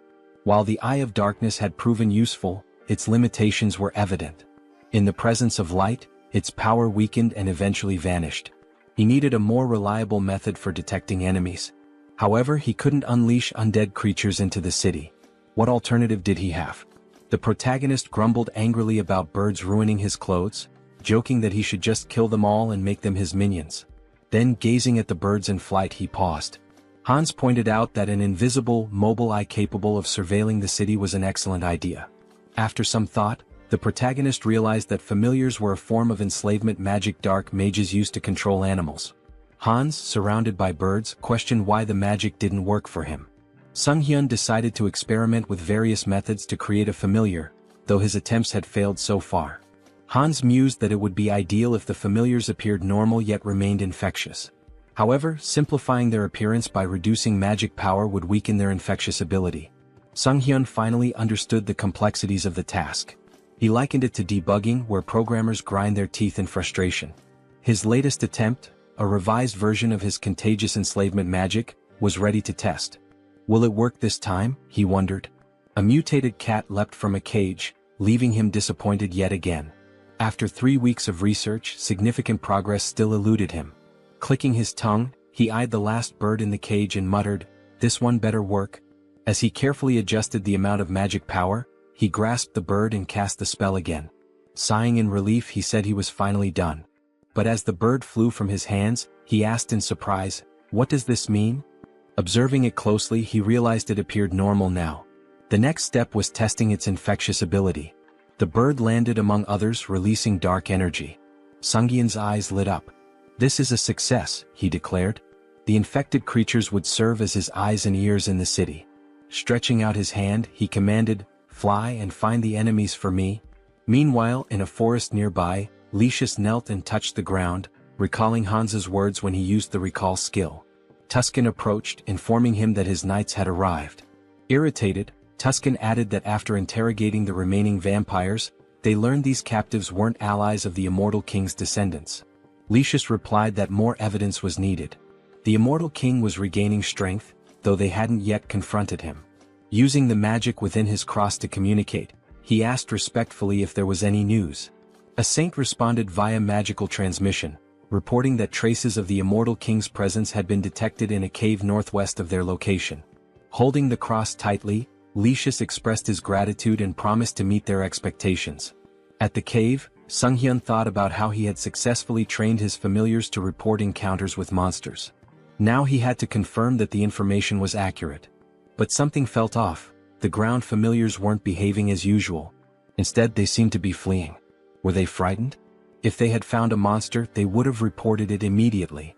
This behavior could only mean one thing: humans? Why are people in such a remote area? He wondered. Could this be an ambush? But that seemed impossible. How could such a large group remain unnoticed while hiding their presence? Suddenly, one of his familiars was struck down. Tuscan stepped forward and declared, "You are a participant in the oath of disobedience. Your pathetic tricks won't work on us," Tuscan declared. "No evil can escape the saint's sight. You won't leave here alive."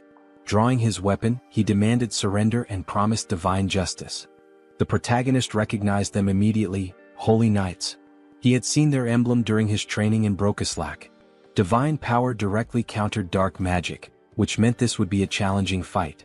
Hans, unshaken, asked how the servants of the church had managed to find him here. Tuscan struck him sharply with his weapon, silencing him. "You have no right to speak," he snapped. "Don't think you can fool me with your words." The protagonist muttered to himself that his opponent was far too stubborn. Should he deceive them and flee instead? Tuscan seemed to read his mind. "Cheap tricks won't work against us," he said, wielding light magic. "You cannot deceive the servants of the saint." A weapon infused with light pierced the protagonist, and he winced in pain. "Do you truly consider punishing villains a crime?" he asked. "Silence," Tuscan barked, his light magic intensifying. "From the moment you embraced forbidden power, you became one of them. A villain." Sung-hyun activated his dark magic and retorted, "Where's the logic in that?" He felt an unusual weakness. Something had been interfering with his magic recently. The Holy Knight's anthem began to play, sapping his strength. Tuscan ordered the singers to keep going. The hymn was draining Sung-hyun's energy, but he couldn't bring himself to harm innocents, even if it meant stopping the song. He groaned in frustration as a weapon stabbed him from behind. "Now's our chance," Tuscan declared. "Restrain him." Sung-hyun realized his mistake. He had been too careless and now he was bound in chains. These restraints were not ordinary, they blocked both his movements and magic. "Impressive work catching me," the protagonist admitted. Tuscan smirked. "Exactly as expected. No evil has ever escaped these chains. Will you resist any longer?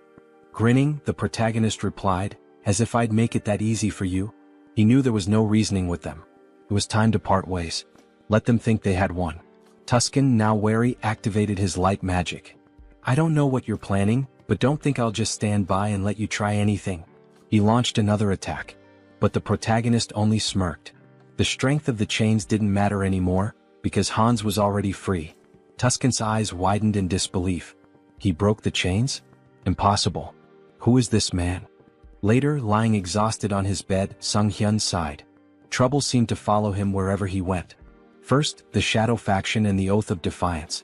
Then the Varkalak vampire clan. And now, the Paladin Order, one of the most powerful forces on the continent, had joined the list of his enemies. He called up the system window, his thoughts racing. There must be a reason for all this karma I've been accumulating. Is it because I keep attracting villains from across the continent? He groaned and decided to focus on his original plan for now. Sometime later, in the city, the protagonist prepared to test the fruits of his research. Controlling the essence of black magic was simple in principle. His familiars could serve as his eyes and ears, even covering a massive area like Seoul with ease.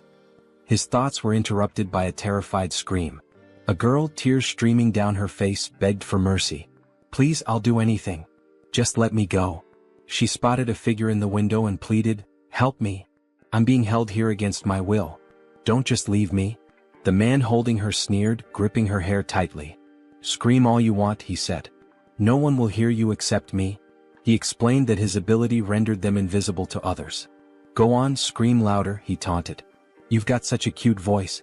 As he raised his weapon to strike her, he boasted, you'll be among the top 3 in my collection. At that moment, Hans burst through the ceiling, wielding dark magic. The man with the knife asked, bewildered, how could this happen?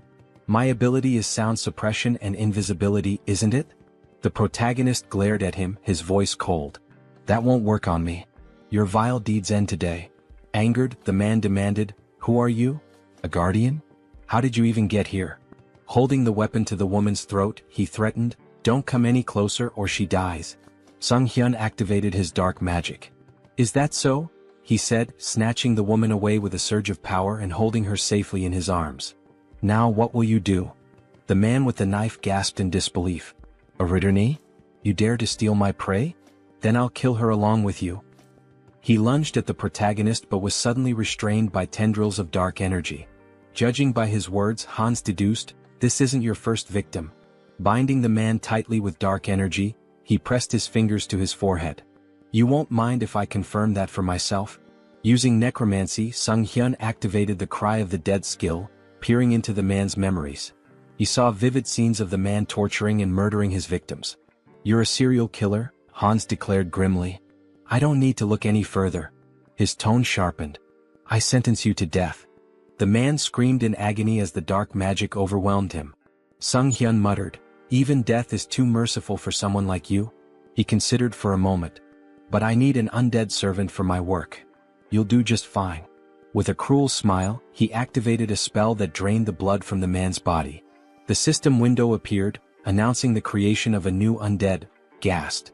Satisfied, the protagonist said, I'll need to prepare the subspace portal. It'll come in handy later. Looking at the unconscious woman, Hans pondered. What should I do with her? Clean up the mess? Maybe just call emergency services. A short while later, the police arrived, cordoning off the crime scene. Park Han-cheol, leader of the Special Ops Bureau's criminal investigation team, stood outside, observing the scene through the window. A suited officer approached him. We've reviewed the footage. It's definitely the serial killer we've been after. Han-cheol, irritated, asked, and the person who stopped him? A Ritterni? The officer nodded. Confirmed. But the killer's body is missing. There's evidence of dark magic and blood at the scene. Someone definitely died here. It's a mess. This case is a nightmare, Han-cheol muttered. A rogue playing hero. Do they think the law doesn't exist? Meanwhile, the protagonist stood atop a roof, surveying the city. A passerby on the street pointed upward. Is that a sleepwalker? Who is he? Hans petted a cat perched beside him. I wonder what they'd say if they saw my face, he mused. Elsewhere, at the South Korean Citizens Repatriation Association, Seoul South Branch, a secretary entered Yoon Ji-yoon's office. Sorry to interrupt, but there's something urgent. Yoon, still recovering from a late night, groaned. What time is it? What's going on? The secretary handed her a file. A request from the Special Ops Bureau. They're investigating the serial killer case and... Yoon skimmed the file. So, the dark mage in the long coat and mask strikes again. Public security's already a mess. She sighed, placing a tablet over her head. We should hand this over to that guy. The secretary, shocked, exclaimed, That guy? The murderer? Yoon slammed her fists on the desk. Exactly. He's competent. If we tame him, he'll make a great asset. The secretary frowned. You want him as a guardian? Are you serious? Stop complaining and get back to work, Yoon retorted, gesturing at the towering stack of documents. Frustrated, she threw her hands in the air. I'm going to tear those villains apart myself. Later, Han stood by a window, stretching. With a satisfied smile, he muttered, punishing villains feels good. His gaze swept the bustling streets. Soon I'll have to deal with a few more pests. The villains' organization was wreaking havoc, causing complete chaos. Having pieced together the situation to some extent, Hines decided it might be time to shift his focus to the other world. When he arrived, Uncle Diana and Aaron were in tears, shouting his name. The children ran to him, embracing him tightly. You've been through so much, he said warmly. You've worked so hard. We're fine, the children exclaimed, their faces glowing with relief and joy. Hines watched the scene with a smile, thinking how happy he was to see them reunited. He seemed like a genuinely kind person, one whose actions didn't raise suspicion. If he had acted otherwise, Hines might have resorted to threats, but it didn't seem necessary. Their uncle took Hines's hand, thanking him profusely for bringing the children back safely. Hines waved his hand dismissively. I didn't really do much, it simply had to happen. Diana approached him, gratitude shining in her eyes. Thank you for everything, she said, wrapping him in a hug. I'm so happy. He patted her head gently. This isn't goodbye. I'll visit often. Stay healthy and behave well. Still crying, Diana admitted, I'm a little worried. You seem to be changing a lot. But her faith in him as a good person reassured her. He hesitated. Am I really changing? He asked himself, uneasy. Perhaps it was the influence of his persona skill. Hines was a blend of negative emotions, driven by a desire for recognition, an attempt to draw attention through intrigue and deception. Yet his character now seemed calm and stable. Diana, looking at him sadly, asked where he was headed next. I'll seize every opportunity, he replied, and embark on a pilgrimage. Sometime later, in the capital of the kingdom of Talia, Teleria, a city known as the heart of the Church of the Goddess and home to its grandest temple, Hines wandered the streets, observing everything with keen interest. Stepping into a secluded alleyway, he ensured no one was following before activating his abilities to summon his fourth avatar, Heinrich. This avatar embodied key traits: a composed mind, persona, super regeneration, and calm demeanor. Its unique feature, the spirit of a warrior, granted additional bonuses to skills and experience acquired through combat and training. Handing a bag to Heinrich, Hines instructed, walking through the holy city as a vampire isn't ideal. Take this and step into the light. Heinrich made his way to the elder, who sat on a chair surrounded by his subordinates. Next, believer, step forward, the elder called. In response, Heinrich emptied a bag of gold at the elder's feet, startling everyone. The elder began counting the coins, stacking them neatly. How much is this? He asked, astonished. This is everything I have, Heinrich declared, placing a hand over his heart. I wish to dedicate it all to the goddess and serve as a paladin to fulfill her will. Reflecting on his past avatars, an undead, a dark mage, and a vampire, Heinrich mused that this time his form would embody light. A paladin respected by all. The elder slammed his fist on the table, sending coins scattering. Instructor Marco stepped forward with a hearty laugh. A sincere young man like you will make an excellent paladin. The elder, still hesitant, said, Wait. No matter the sacrifice, we can't just accept an unknown person as a paladin. Marco reassured him. Don't worry. Training reveals a recruit's true nature. Are you prepared to show us yours? Heinrich nodded eagerly. I am. Weeks into the grueling training, Heinrich gasped for air, sweat pouring down his face. I need water, he cried moments before a massive iron ball flew toward him. What is this madness? He thought, summoning his strength to stop the ball. Exactly a month had passed since his training began. Initially, he thought the Paladin Order was noble and refined. Instead, it was filled with relentless macho warriors. The room echoed with shouts of encouragement as paladins trained intensely. A fellow paladin approached number 12, chastising him. "You're losing focus. Did you forget the rules? You can't stop praying during training." The paladin knelt in front of him, shouting, "Good. Now concentrate and recite the prayers again." Number 12 resumed, reciting fervently as he lifted the iron ball. The coach praised him. "Well done. Keep focusing. Let prayer restore your strength." From the sidelines, Heinrich observed. He admitted that the repeated prayers, despite being grueling, effectively strengthened faith and divine power. Nearby, two paladins were hitting a third with sledgehammers, who shouted gleefully, "My back feels great today." Heinrich couldn't help but think, this is absolute madness. Let them hit him even harder. Another paladin stood tall, attempting to crush a spiked iron ball with his bicep. Around him, the group shouted praises to the goddess, proclaiming their ever-growing faith.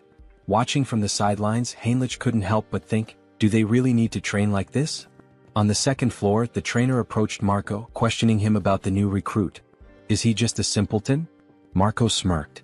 And if he is, what of it? The trainer chuckled. Well, even before baptism, he's managing to lift such massive weights. His shoulders and lower body are already unnaturally strong. I can't wait to see how baptism will transform him.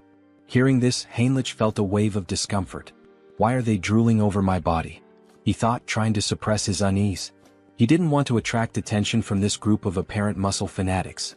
Time passed, and Heinrich continued to endure the relentless training. During one particularly grueling session, he paused, gasping for breath. It had been 3 months since he began. Without his wind instrument and super regeneration skills, he would have collapsed long ago. His body and endurance had improved significantly, but the endless perversions of the group were the real challenge.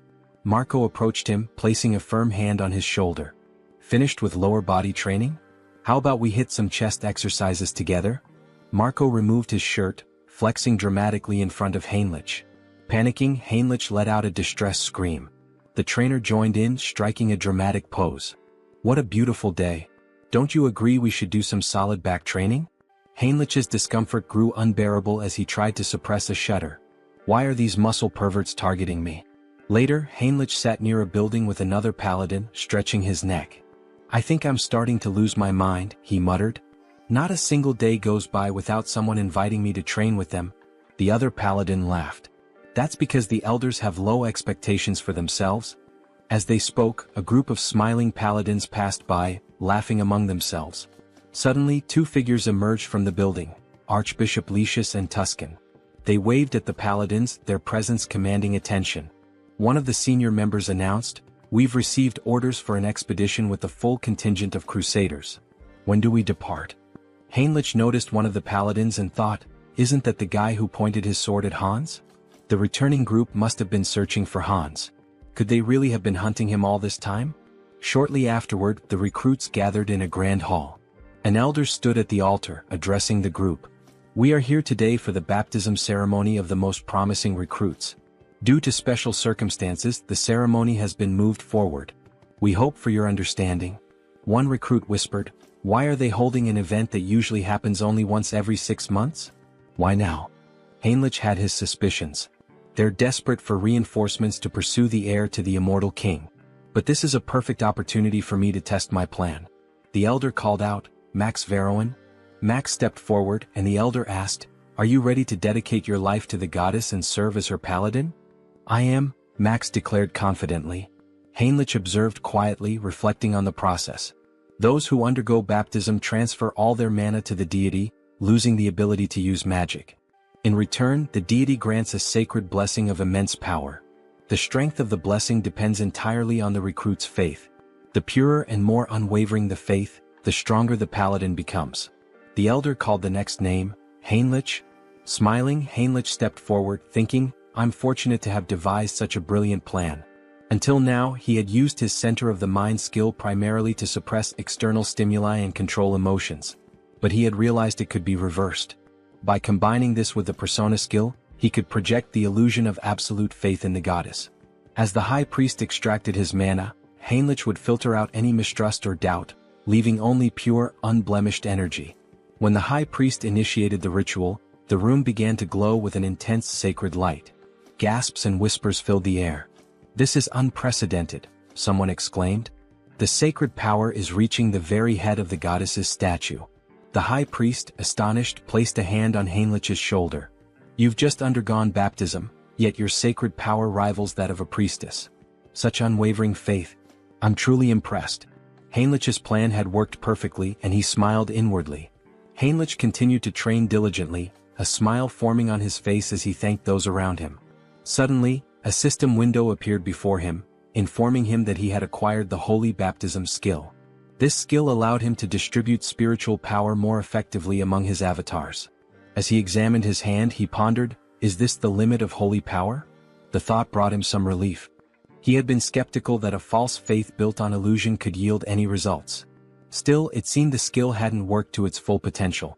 He reflected further, the church's deity appears closer to the system, a personal god tied to the individual. When he opened his mind earlier, he felt a peculiar sensation. If he had to describe it, it was akin to curiosity, a distant, watchful presence. Is this what it means to be monitored? He wondered.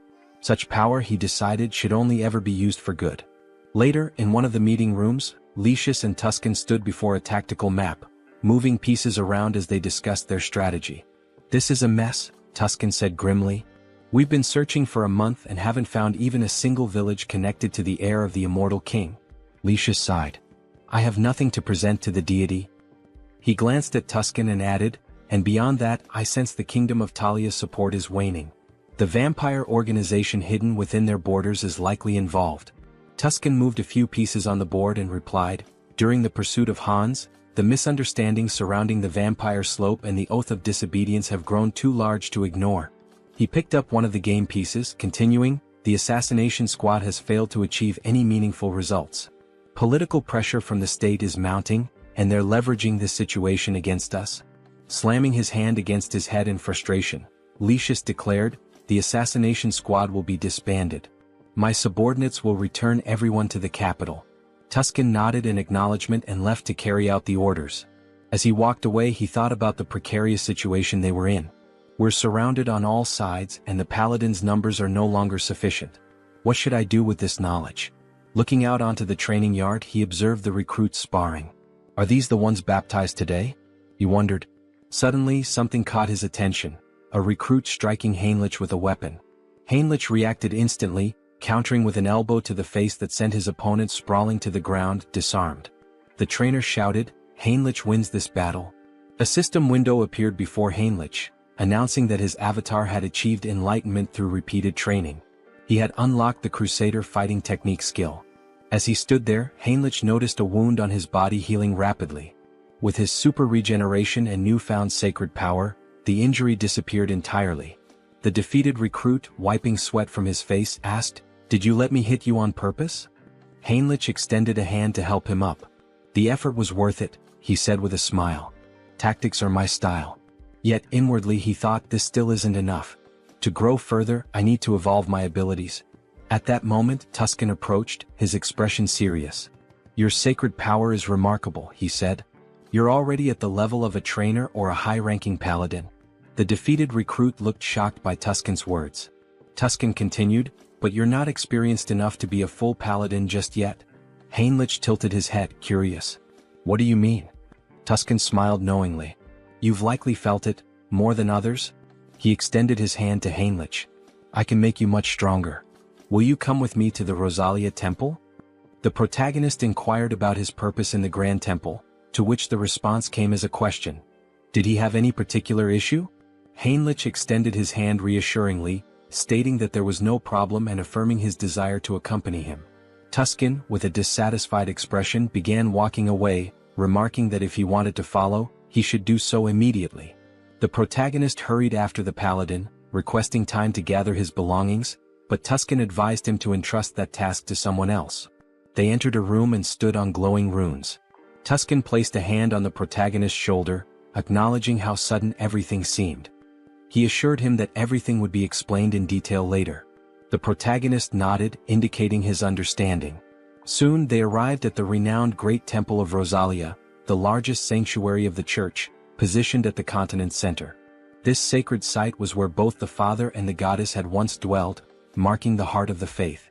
Inside, Rister greeted them warmly, expressing her hope that their long journey hadn't been too exhausting. They knelt before her, expressing their gratitude. The protagonist reflected on entering this sacred space, where the goddess resided, as an opportunity for immense growth. He believed it to be the ideal place to develop his skills and gain recognition as a paladin. Determined, he resolved to hone his abilities while handling covert tasks with Hans's assistance. Meanwhile, Hans sat atop a rooftop surrounded by corpses, scrolling through news about the saint on his phone. Acknowledging his newfound fame, he noted that remnants of a human trafficking ring had been eliminated. However, something peculiar caught his attention: mentions of a divine retribution society by the defeated villains. They had cursed him repeatedly, claiming the society would not forgive anyone who failed to act against him. Hans suspected this society was linked to multiple organizations. Stretching as he stood, he resolved to investigate further and continue dismantling their operations. He mused about dividing his profits, now contemplating how best to manage his newfound wealth.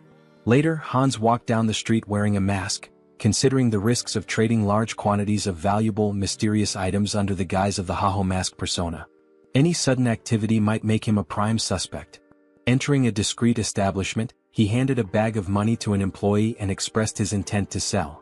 The employee scoffed, questioning if Hans mistook the place for a pawn shop. However, Hans emptied the bag's contents, revealing its valuable items. The employee, visibly stunned, quickly began examining the goods. He realized the badges belonged to a group involved in human trafficking, a trading syndicate. He had heard rumors that this syndicate had been dismantled by a masked man. The protagonist turned to the person before him and asked if he was interested in the deal. The man grew visibly nervous and instructed him to use the back door, warning him not to try leaving any other way. Following the instructions, the protagonist eventually arrived at the correct location. A masked man greeted him, asking if he was there to sell something. Hans confirmed, then inquired if payment could be made in a form other than cash. Hans handed over a bag and the masked man began examining its contents. He asked if Hans was looking for material goods and, if so, what exactly he needed. Hans pointed out that he required a lottery ticket for a grand prize, preferably one that could be used immediately. Cash, he explained, was useless to him unless it could be spent. What he needed were legal funds for his real identity, Sung-hyun, and a lottery ticket would provide clean, untraceable money. The masked man confirmed that a lottery ticket was possible but mentioned the commission would be steep. Hans assured him it wasn't a problem and asked how much it could sell for. The masked man replied that it would be 6-1, with a redemption period of 4 months. Hans requested 2 tickets, but the masked man stated that the payment provided wouldn't cover that. Unfazed, Hans assured him there was no need to worry and retrieved gold bars from his subspace storage. He asked if those would suffice. The masked man, stunned, felt the bars and asked incredulously, "A subspace storage tool? Who are you? These are extraordinary materials. Where did you get them?" Hans, annoyed at the man's curiosity, complained about being touched and stated he wasn't there to chat. He urged the masked man to finish the deal quickly. Apologizing, the masked man agreed to proceed. As the transaction concluded, Hans used his heightened senses and noted the faint scent of blood lingering in the air. It wasn't his imagination after all. Moving closer, he remarked that this wouldn't be their last deal and predicted they'd see each other often in the future. Later, Hans stepped outside, smiling as he inspected the checks in his hands. He mused aloud about how he'd used his dreams to win the lottery. Now he pondered what to purchase. Subordinates would make such errands easier, as constantly running back and forth was inefficient. Taking a moment to enjoy the cool night air, he observed the bustling streets. Only a few months ago, they had been eerily empty due to the human trafficking syndicate's presence. Now life had returned and the streets were alive once again. Perhaps it was all the rumors he had heard, but he felt relieved to know that he was somehow involved in promoting peace. Out of nowhere, Gamma approached from behind and whispered in his ear, asking where he was from. Startled, the protagonist turned around, alarmed. He thought, who is this? How did he sneak up on me unnoticed? Gamma, noticing his reaction, tried to calm him down, assuring him there was no reason to worry. He simply wanted to have a conversation. The protagonist, still uneasy, asked what exactly Gamma was talking about. He had snuck up behind him and even sniffed him. What was going on? Gamma asked if he was a vampire. The protagonist froze. That's right, Gamma confirmed. He was at level 6, born from Demir's transformation. Gamma pressed further. What's your name? When did you return to Earth? The protagonist, thinking that yet another vampire traveler from another dimension had appeared, realized he needed to come up with something quick to get out of this situation. However, without realizing it, he began answering questions he hadn't planned on, his mind seemingly under some sort of hypnosis. He found himself saying, "My name is Heinz and I haven't been on Earth for a long time." He thought to himself, why am I answering so easily? Is this all his mind control at work? Gamma smiled. Very good, he said. So you're a newcomer who's just returned to Earth. Let me introduce myself properly. He handed the protagonist a business card. I'm with the Blood Pack organization, which encompasses all the vampires on Earth. My job is to track down those who have recently returned. The protagonist took the card, still processing the information, and asked, is such an organization real? Gamma sighed and explained that if the protagonist wanted to survive, they'd better stick together. There wasn't much choice in the matter. The protagonist looked at him in disbelief and asked, by the way, what did you mean by level? Gamma, noticing his growing curiosity, suggested they continue the conversation elsewhere. If you're starting to show interest, let's go somewhere more private. He pulled out his car keys and asked if the protagonist wanted to visit the organization. Seeing the sleek car, the protagonist agreed to go with him. Meanwhile, Jean Soren had been quietly observing the entire interaction from a distance. She relayed the update to headquarters through her earpiece. The target is moving according to plan. We are following him. After some time they arrived at the location. Gamma encouraged him not to hesitate and to step inside. The protagonist, curious, asked what kind of place this was. Gamma explained that every vampire has a unique vampire factor that determines their strength level. They measure and rank these factors by level, and with the help of a magic circle, they can assess a vampire's level precisely. Gamma led him into a room filled with vampires and runes. Heinz was astonished by what he saw, wondering if this was truly a magic circle. The scene struck him as highly suspicious. Gamma gestured toward the circle, urging him to enter it without delay. The protagonist hesitated, thinking he could cancel his participation if it turned out to be dangerous. However, the presence of a skull emanating dark magic caught his attention. Examining it more closely, he realized this was no ordinary dark magic. It involved shamanism, curses, alchemy, and various other mystical practices, all fused together. He wondered how such a thing could even exist. Since the returnees began appearing about 20 years ago, magical tools remained rare, and magical technology had not advanced significantly. This was due to the differences in energy laws between abilities and dimensions. Yet, here was an organization capable of merging such disparate powers. The Blood Pack, it seemed, was far more impressive than he had anticipated. One of the vampires asked him to extend his hand. The vampire made a small cut on Heinz's palm, warning him it might sting briefly. To Heinz's surprise, his blood began to levitate, forming 5 orbs. A vampire noted that this indicated he was at level 5. Observing the tight connection between the orbs, they commented on his strong regenerative abilities. The protagonist thought about purebreds from Alterica, estimating their levels to be around 5 or 6. Gamma smiled knowingly, remarking that he was already nervous. Coming from a dimension no one had heard of, Heinz had only reached level 5, a mere waste of time. At this level, amputating limbs wasn't necessary. The vampires in the room all agreed and activated their abilities. Alarmed, Heinz realized there was another motive behind this ritual. It was far too elaborate for a simple level assessment. He urgently needed to summon help. At that moment, a knock at the door startled everyone, making Gamma visibly tense. The door burst open as Rand stormed in, commanding everyone to freeze.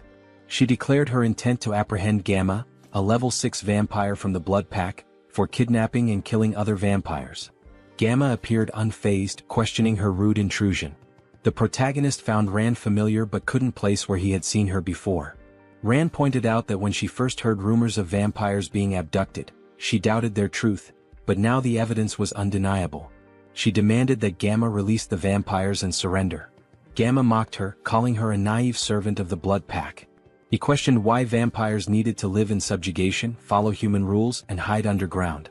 Rand, enraged, argued that it was the actions of warlike vampires like him that forced their kind into hiding. Gamma dismissed her argument and asked whether her comrades shared her perspective. This caused doubt to spread among the vampires behind her. Shocked, Rand questioned their loyalty. Just then, one of her allies betrayed her, activating his ability and striking her down. As she collapsed, she demanded to know why he had turned against her. The traitor explained that in his dimension he was a powerful lord. Now, trapped in this reality, he was reduced to working as a bouncer in a club. Not all vampires could adapt to her way of life. Gamma leaned in and Rand, struggling, asked about his ultimate plan. Was he kidnapping vampires to start a rebellion against the Blood Pack? Gamma smirked and dismissed her as foolish. Such an endeavor would take centuries. Instead, he revealed that they had discovered a way to grow stronger quickly. He demonstrated this by lifting the body of a vampire and alluded to breaking a taboo. Shocked, Rand accused him of creating mad vampires again. Hines, observing, realized she was referring to cannibalism among vampires. While it wasn't practiced on Earth, when vampires from different dimensions consumed one another, their vampire factors merged, increasing their strength but at a severe cost. This act often led to profound mental instability, a grim legacy from their ancestors. If someone fails to control themselves, they become mad vampires, driven insane by an unquenchable thirst. The first appearance of a mad vampire marked them as a global threat. Gamma, however, smiled confidently and assured everyone that this wasn't a concern. After extensive research, they had discovered a way to remove residual bloodlust. Suddenly, Gamma's victim began screaming in agony, exclaiming that they were being used as experimental material. The protagonist observed the situation closely, realizing that the magic circle wasn't merely for separating empirical factors. It was designed to transfer a drug to vampires without causing side effects. Minion reminded Gamma of his promise, pointing out the risks he took to follow him secretly. Gamma, keeping his word, tossed him a pill. Minion consumed it and his body began to transform, becoming larger and stronger. Smiling, he marveled at his newfound strength, unable to believe the change. Grabbing Rand by the throat, he demanded more pills immediately, threatening violence otherwise. Feigning panic, Gamma urged Minion to stop, assuring him that while he was pleased with his strength, he needed to be patient. After all, another guest had arrived before him and was still waiting. Surely it wasn't too much to ask to wait a little longer? The protagonist rose to his feet, calmly stating that there were 2 purebreds and 4 half-breeds, proof that cannibalism worked. Gamma looked at him, stunned. Filled with newfound strength, Hines expressed his eagerness to see just how powerful he could become. As he prepared to absorb the others, chaos erupted. The vampires screamed in confusion and fear. Suddenly, Hines and his army burst into the room. Addressing the group, he mocked their attempt to hide but scolded them for neglecting their safety. From now on, no one would leave this place without his permission. His army launched their attack, causing Minion to panic. He turned to Gamma, demanding answers about who their attackers were. Gamma roared for everyone to stay together, warning that separation would mean death. Using his abilities, he charged into battle, targeting Hines directly. Hines observed Minion's unusual transformation, noting that vampires from different dimensions often had distinct appearances. Slamming his staff to the ground, Hines summoned magical spikes that pierced through Minion's body. Smirking, Hines declared that minimizing casualties was part of his plan. He leaped into the fray, mocking Minion's organic transformation, claiming it posed no threat. Biting into Minion, Hines thought to himself that there would be more prey ahead. Minion screamed in pain and confusion as Hines drank his blood and heard his thoughts. Minion lamented his betrayal and his determination to survive, refusing to accept his end. Wiping his face, Hines remarked that insanity was far worse, as he could hear every obsessive thought coursing through Minion's mind. To his surprise, his teeth began to fall out, a sign of his empirical factors evolving and merging. A system notification appeared, informing Hines that he had gained a special ability, hybrid evolution. This ability significantly enhanced his physical attributes whenever he absorbed new empirical factors, allowing him to steal traits from the target's bloodline. Turning to Gamma, Hines remarked that this power was quite impressive. If he were to lose control, he could become exceptionally dangerous. Now he needed an organization to enforce his will. The Blood Pack could serve his purpose, or they would face the alternative of joining his undead army. As the battle continued, Hines devoured the remaining vampires. Another system notification informed him that he had acquired a new vampire trait, incite. This skill allowed him to assess the physical condition and stats of his enemies. Hines dismissed it as relatively useless but realized that vampires possessed a supernatural ability called heritage, tied to their origins. Using hybrid evolution, he could master this ability and steal all their powers. Gamma, now crucified, demanded to know how Hines had managed to remain sane while devouring his own kind. Approaching him with a grin, Hines taunted Gamma, asking if he was curious about how to resist corruption. The secret, he teased, was to ignore the whispers that accompanied the act. Gamma, panicked and disbelieving, screamed in protest. His cries turned into agony as another system notification revealed that Heinz had gained a new skill, camouflage, which allowed him to conceal his presence. Observing Gamma's transformed state, Heinz smiled slyly, commenting that Gamma must have been using camouflage all along. Not bad, he remarked, relishing his growing power. There were many ways he could use this ability. Should he dive into this bastard's thoughts? Gamma reflected on research, collaboration, support, and the public retribution technology. He also recalled a promise he had made to Mr. Beta. The protagonist panicked, wondering who the hell is this? Was this person Gamma's patron? And once again the Public Retribution Society was mentioned. It seemed like this intricate ritual was also their doing. What were these people planning, aiding the blood pack like this? Later that night Heinz and So-Ran were driving through the city together. Heinz glanced at her and asked if she was finally coming to her senses. Startled, she yelled at him, calling him trash for selling his life and demanding to know where he was taking her. Grabbing him by the throat, she shouted furiously. Heinz gasped, pleading for her to stop and look around. They had captured him too, and if she didn't let go they'd crash. Reluctantly, So-Ran released him and apologized, asking for an explanation of what had happened. Heinz asked if she had heard of Ho-Ho's mask. He mentioned that the masked figure had escaped during the chaos when a group of vigilantes burst in. Placing her hand over her heart, So-Ran expressed her gratitude, saying that even amidst the chaos, Heinz had gone out of his way to save her. As Heinz observed her closely, her face and voice felt oddly familiar. Yet no matter how much he tried to place her, he couldn't shake the feeling that he'd seen her somewhere before. He asked why members of the Blood Pack were fighting one another. So-Ran explained that the group was divided between radicals and moderates.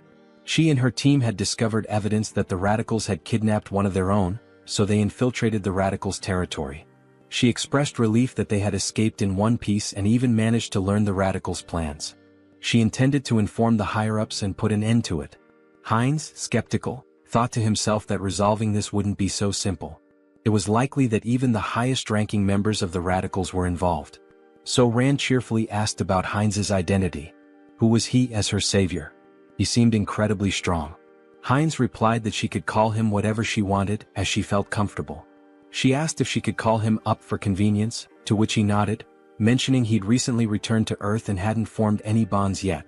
Heinz explained he had followed Gamma out of curiosity about the blood pack. So-Ran smiled and suggested that he join the group, mentioning that most vampires were part of it.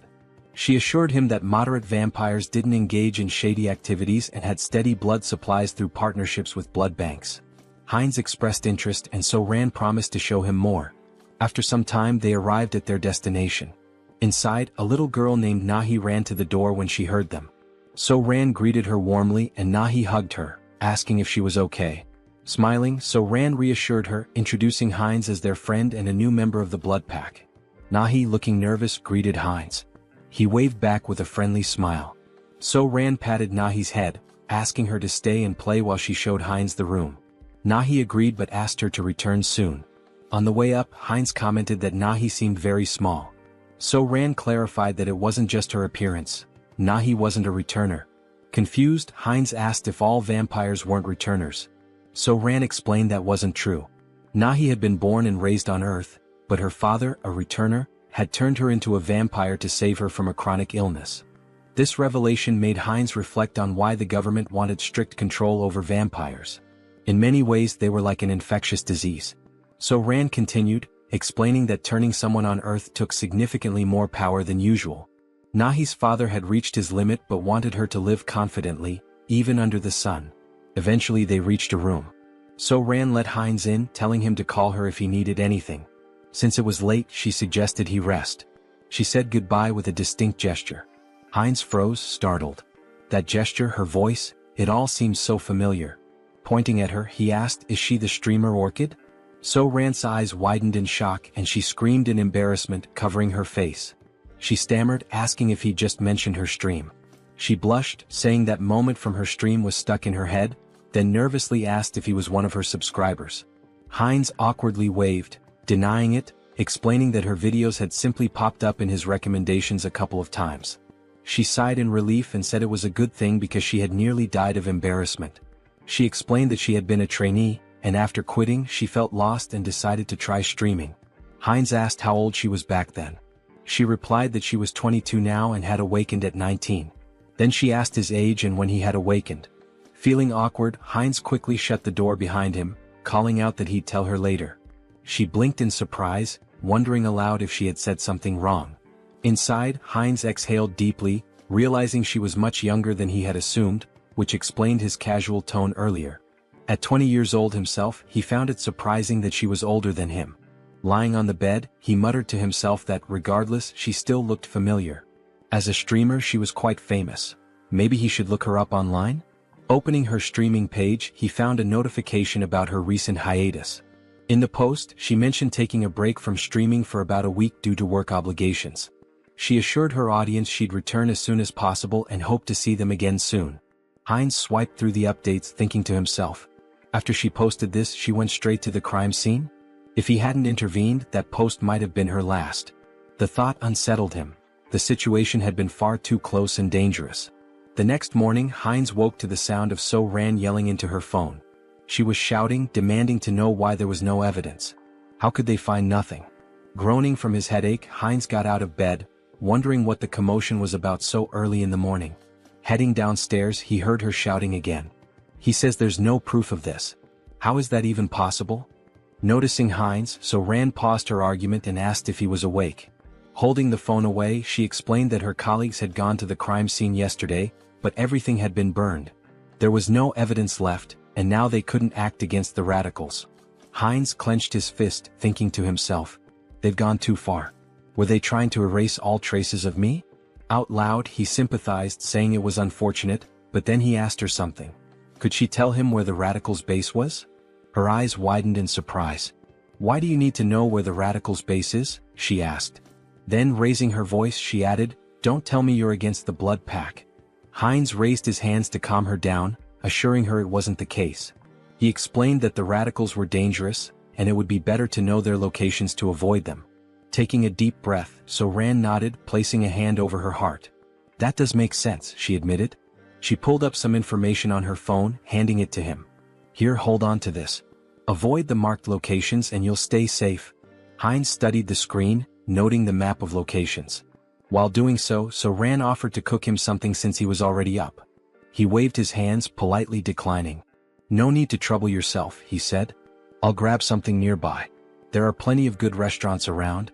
Looking at the map's marked spots again, Heinz licked his lips and muttered, that's why I'm thinking of going for a walk and finding something good to eat. Moments later, he appears indulging in the blood of vampires, as if feasting at a banquet in a restaurant.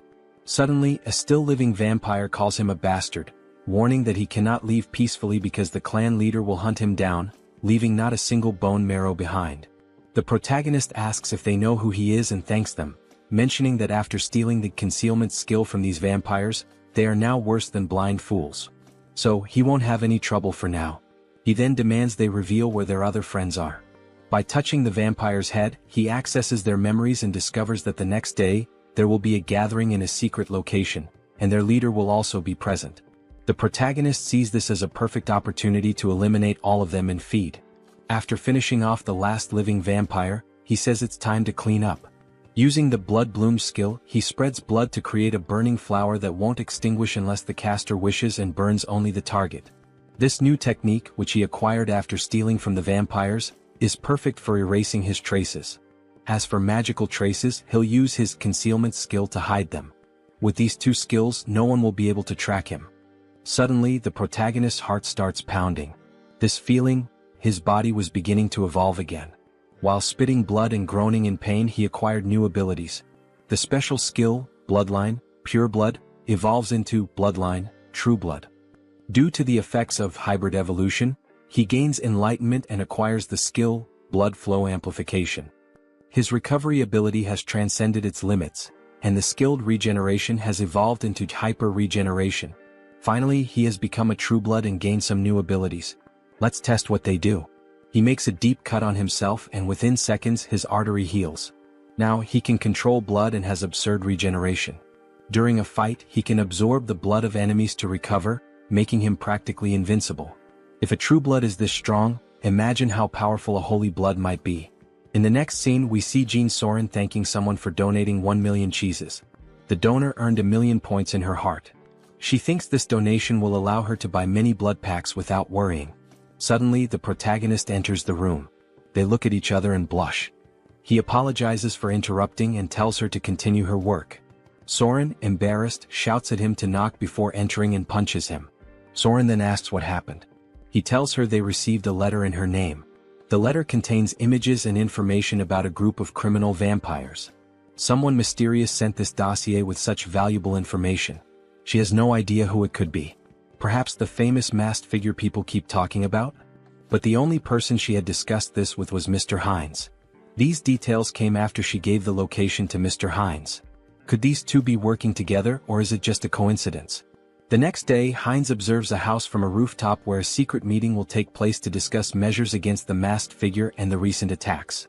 Hines uses a skill to peer inside the house but notices a blood magic barrier. On the first floor, he sees several high-level vampires emanating intense energy. Alright, let's go in. Hans will use the shadows and I'll go from above. Let's enter together and wipe them all out. Hines enters through the window like a scene from an action movie. Prepare yourselves, you criminal bastards. But when he looks, there are no vampires on the first floor. Suddenly, the wall begins to crack and a voice claims, "I would have loved to capture the masked one, but only some random vampire appeared. No problem, we'll hunt down this mosquito. Beta 1 Beta Shin, do you recognize this vampire? We don't know him. He seems to be level 7 but he's entirely unfamiliar. It looks like this vampire came from somewhere unknown." Hines recalls the name Beta from the vampire memories he absorbed. Their leader is called Alpha, while the others are Betas and Gammas. Both Betas are here today. The big problem is the masked members. Perhaps they belong to the secret divine society I've been searching for. I can't sense their energy, they're using a strong skill to conceal it. For now, get this bastard out of my sight, and, of course, the one hiding in the shadows. They point toward Hans. Hines is surprised they know about the shadow. "Since you're so eager, I'll end you right now," Hines says, irritated, with veins pulsing.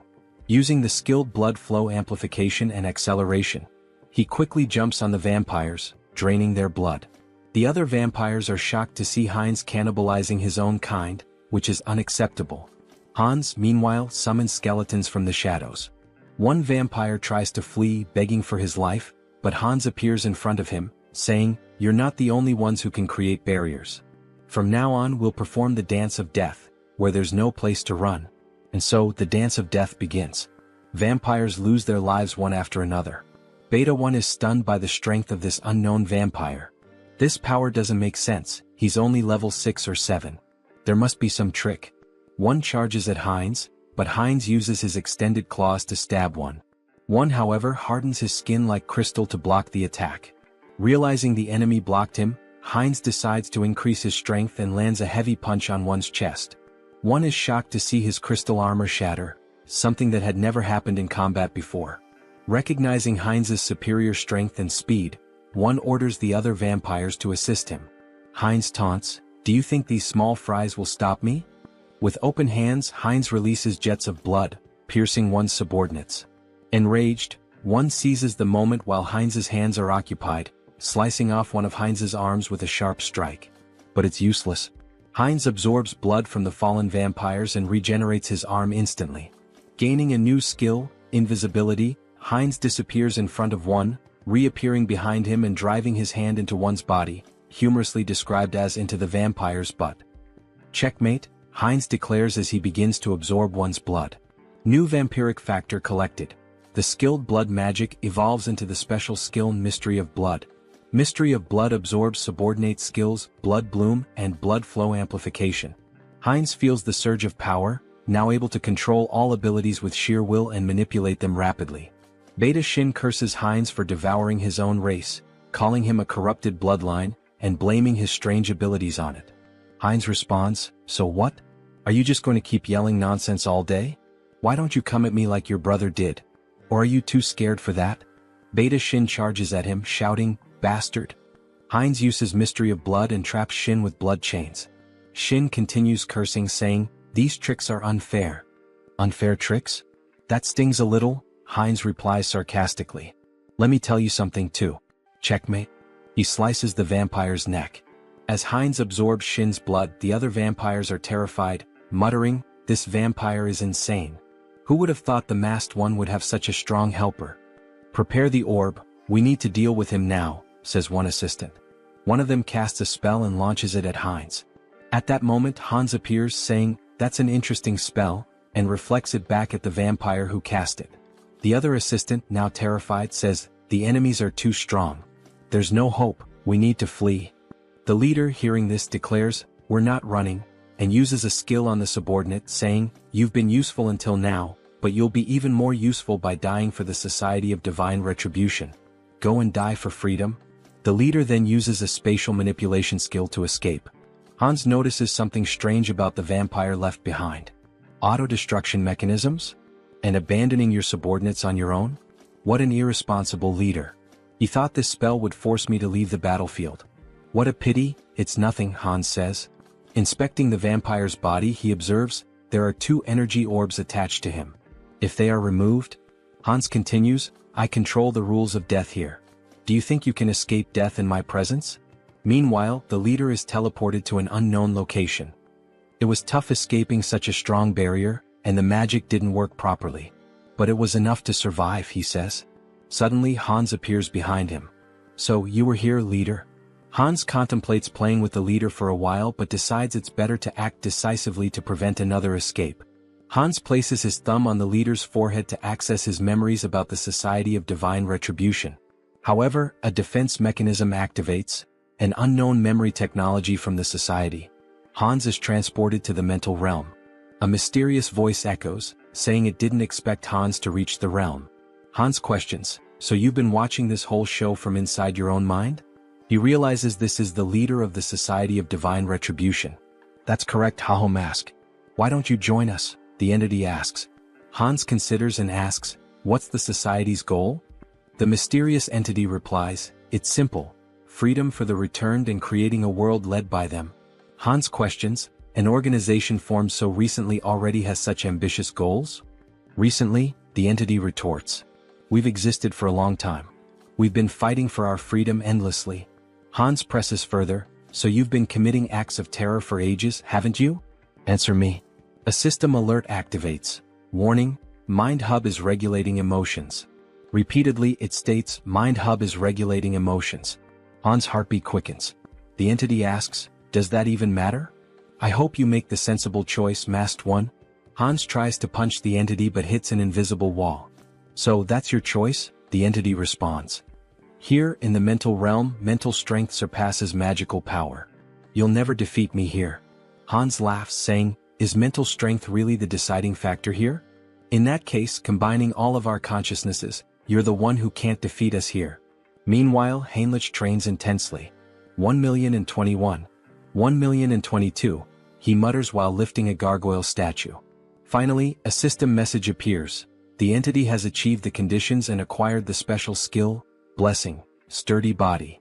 The entity gains the skill, Out Erica Sacred Art, through repeated training, achieving a power level equivalent to a high priest. Heinrich reflects that he didn't expect to surpass his limits with mere physical training. With these new abilities, I've earned the qualifications to be a holy knight. Maybe it's time to discuss the next step. Suddenly he hears a feminine voice, it's the saint in the flower garden. Despite being the saint with the greatest divine power, she appears like an ordinary girl. Hello, Sir Heinrich, she says with a smile. Her radiant aura of divine power betrays her otherwise ordinary appearance. Heinrich greets her and asks, why are you alone in a place like this? The saint replies, I was just watching a ladybug in this field of flowers. The little creature was so cute I lost track of time. Heinrich had thought she was admiring the flowers, only to find out it was the ladybug. The saint notices something different. Sir Heinrich, you've finally received the blessing. Congratulations. The saint's perceptiveness amazes him. Blessing, Sturdy Body is not something achieved with outside help, she remarks, praising his accomplishment. Thank you, saint, he replies. Well, it's time to work. Shall we go to the chapel together, Sir Heinrich? Of course, saint, he answers. Through his studies of history, Heinrich learned why the saint is so obsessed with Hans. In the distant past, the first immortal king turned half the continent into a land of death. Multiple nations united to defeat him. However, his heart was stolen by an ally, a black mage. He reincarnated as the second immortal king, causing the fall of the Great Western Empire. Although the chosen of the order managed to destroy his heart, it was split into 3 parts and scattered across the continent. Every time an immortal king crisis arose, the great divine order was always at the forefront. They knew the heavy toll it took, with countless lives lost along the way. For the saint, who sees her followers as family, her intense hostility and obsession with the immortal king are natural. For now, though, Heinrich reflects, there's no need to worry much about that. The current immortal king is surprisingly gentle and kind-hearted. Alright, back to the main topic. Let's focus my mental strength on Hans. Upon changing the scene, we see a vampire spitting blood. Your Excellency the Arbiter, are you alright? Get out of my way, you're disrupting my focus. This can't be happening, I'm being pushed back. Me? In a battle in the mental realm? How is this possible? Hans begins punching the mysterious entity. At first, Hans had complete control of the battle, but now the entity is growing exponentially stronger to an uncontrollable degree, as if it were channeling the strength of multiple individuals. How did I lose? This isn't just a difference in the mental realm, it's a difference in skill? There's no way my mental abilities are inferior. This is no time to waste on this. An urgent directive is issued to the Soul Branch. Immediately cease all operations, erase all information and go into hiding. Especially for the Korean branch, this is the top priority right now. Inform the commander, a monster is in Korea. Even with Mind Hub and Serenity, Hans wasn't a weak opponent. His resilience would require further study. However, it was regrettable to lose sight of him. The system emits a new notification. The entity absorbs someone else's karma, transforming the skill black magic into the special skill path of sorcery. Thus, this fragment is the remnant of something scattered across the mental realm. Absorbing its karma means my growth comes at the cost of its reduction in power. That's fine. By reading the memories left behind in this fragment, I'll track the hidden members of the Society of Divine Retribution. So this is the Korean branch of the Divine Society, hidden deep in the forest. I won't give them any chance to escape, says Hans, blending into the shadows. I'll uncover all your secrets now. Suddenly, a scientist appears. They told me to evacuate as quickly as possible, but they didn't mention that a monster like this was coming. So the evacuation order had already been issued? At least my effort wasn't completely wasted. Look at you, trying to save a piece of paper with some data, only to hand everything over to me. Let's see what you've been up to for so long. Wait, this incident. I will never forgive you, Society of Divine Retribution. You're the ones who stole my life. I'll hunt down and kill every one of you without exception. Heinz refines excess blood stored in his body into blood crystals, which he plans to use to enhance other vampires' vampiric factors. This refined blood connects these vampires to Heinz, creating a hybrid clan loyal to him. Those who resist will be crushed. The next day, Jean Soren is stunned to learn that Heinz has eliminated all vampires in the region and intends to meet with the leader of the moderate faction. Wait a minute, this is a lot to process. I need to verify these facts, Soren says. Verify? What do you think of this as proof? Heinz interrupts, demonstrating his overwhelming power. Soren is terrified by such a display of power. She knew he was strong, but not at this level. He must be at least level 7 or higher. I can't even gauge his strength. Very well, I will contact them now. To think that you eliminated all the vampires with your own hands and now intend to absorb the rest. This is quite an unusual proposal, almost bordering on unsettling. I have no intention of giving absurd orders. The goal is simply to maintain peace and order, to track connections of the Divine Retribution Society, and eradicate every member. Don't you think these two objectives are contradictory? That depends on where you set the standard. It seems she won't be easily persuaded. If she refuses, then we'll have to use force. Fine deal. What are you relying on to accept so quickly? What am I relying on? Of course, I'm relying on myself. I will help you absorb all the remaining vampires, Mr. Heinz. You can start with Soren. She will be the bridge between us. Very well, that's exactly what I wanted. But I don't think that will be the case for them. Alright, then we should begin sharing the details of the discussion, how to absorb the vampires and about the new faction you mentioned. Let's start with absorbing the remaining vampires and becoming the leader of a new faction. That will be the first step toward taking control of the Blood Pact. Stay still. If you move, you might get hurt. Now let's begin. Heinz inserts a blood crystal into Soren. She feels the refined blood entering her body, healing it, making her blood pulse faster. Her muscles and bones are expanding. This feeling, it's as if she's been reborn. She doesn't feel like she's in her old body anymore. The refined blood crystal reaches a maximum of 30% enhancement. That's not a small number, but it continues. Soren then asks what they should do next. Lord? Heinz asks. Yes, Lord. You're creating a new clan now. Now that a lineage has been stabilized on this land, we'll need to find a new name for our clan. Do you have something in mind, Lord? A name? I'd like something that stands out, something different. Vampires who accept the blood crystals are renamed heterosis, embodying the hybrid vigor of Heinz's blood. He declares, beware remaining vampires. I will hunt you down and make you the strongest within the blood pact. Returning to the original avatar, Heinz's issues are being addressed, but it's still not enough to bring down the Divine Retribution Society. They've vanished from Korea, but they are a global organization. More preparation will be necessary, enough to eliminate them all at once when they reveal themselves. For now, it will be necessary to expand influence in the other world as well and accumulate karma. For example, events like wars and terrorism. Wait, what the hell am I thinking? If I do that, I'll be killing innocent people. Is there any way to create accidents without anyone getting hurt? Maybe I should give up. As the protagonist glances at a book, an idea emerges. The Demon King Hans wants to destroy humanity, and the hero Heinrich will defend it. Hans will use corrupt nobles to expand his forces of evil, while Heinrich defends against malevolent organizations and becomes a hero.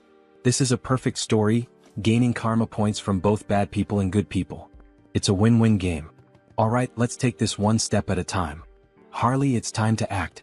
A system message appears. Harley is the fifth avatar of Han Seong-gyeun's adaptation. He can adapt quickly and efficiently to extreme conditions. I intended to strengthen him appropriately after creating him as a new avatar with an extended limit. In the meantime, I'd like to further develop his adaptation. There might be a way. Yes, this is the right path. After exterminating the remaining members of the Divine Retribution Society, experiments were being conducted underground. They were transplanting demon bodies into humans, something akin to chimeras. Among the samples, the item I was searching for was this. Something that would contribute to stronger absorption, more powerful traits, and evolution. Dragon blood. If Harley can adapt to this process and I manipulate some discoveries I've made, he will become a living weapon, a biological creature. Days later, under rainy skies, the saint is seen gazing at the overcast heavens as though troubled by something. What is worrying the saint? Ah, Sir Heinrich. Why do you wear such a worried expression even in the rain? I'm not entirely sure, Sir Heinrich. Perhaps it's because of this somber rainy weather. I just feel suffocated, as though my instincts are trying to warn me of something, as if there's a weight pressing on my chest. Even so, Saint, if you catch a cold, it would be a major problem. Please come inside the temple. Alright, the saint said. In the next scene, as expected of the saint, how impressive. Even in the middle of these remote mountains, surrounded by double barriers reinforced with dark magic, she can still sense that something is amiss in this hidden refuge. Fortunately, it doesn't seem she has uncovered what is truly happening. With this dose, we can continue to the maximum scale of the experiment. The dragon's blood evolves continuously, acquiring traits from its consumed prey. Combined with the research data from those bastards in the Divine Retribution Society, my forbidden knowledge, and finally, the perfect test subject. Let's begin, shouts Harley, exhilarated by the idea. Sir Heinrich, you are the sword and shield that will protect the righteous. Do you swear to be a holy warrior of the great divine order and defend the innocent? Yes, your grace. Then, from this day forth, I hereby name Heinrich Landguard a holy warrior of the great divine order. The system emits a notification. The Blessed One has fulfilled the conditions and attained enlightenment, acquiring the special ability Blessing Leap. Meanwhile, Sir Heinrich's necklace radiates a brilliant light. Oh, such grace, exclaimed the bishop, astonished by the strong glow. To receive a divine blessing during the ceremony, this is proof that God, our deity, is watching over us and praying for us. May God protect us. Once again it happened. For just an instant, something touched Heinrich's shoulder. A divine sensation resonated within his body, akin to what he felt during his first baptism, as if the divine were watching him directly. Why is this happening? Could it be because I came from another world? It doesn't feel like a human emotion, like curiosity. Well, anyway, let's focus on what's important. What is this new ability the divine has granted me? Blessing Leap, it allows me to transcend space? What? Transcend space? Isn't that basically a teleportation skill? It doesn't mention any limits on usage or distance traveled. This ability is top tier.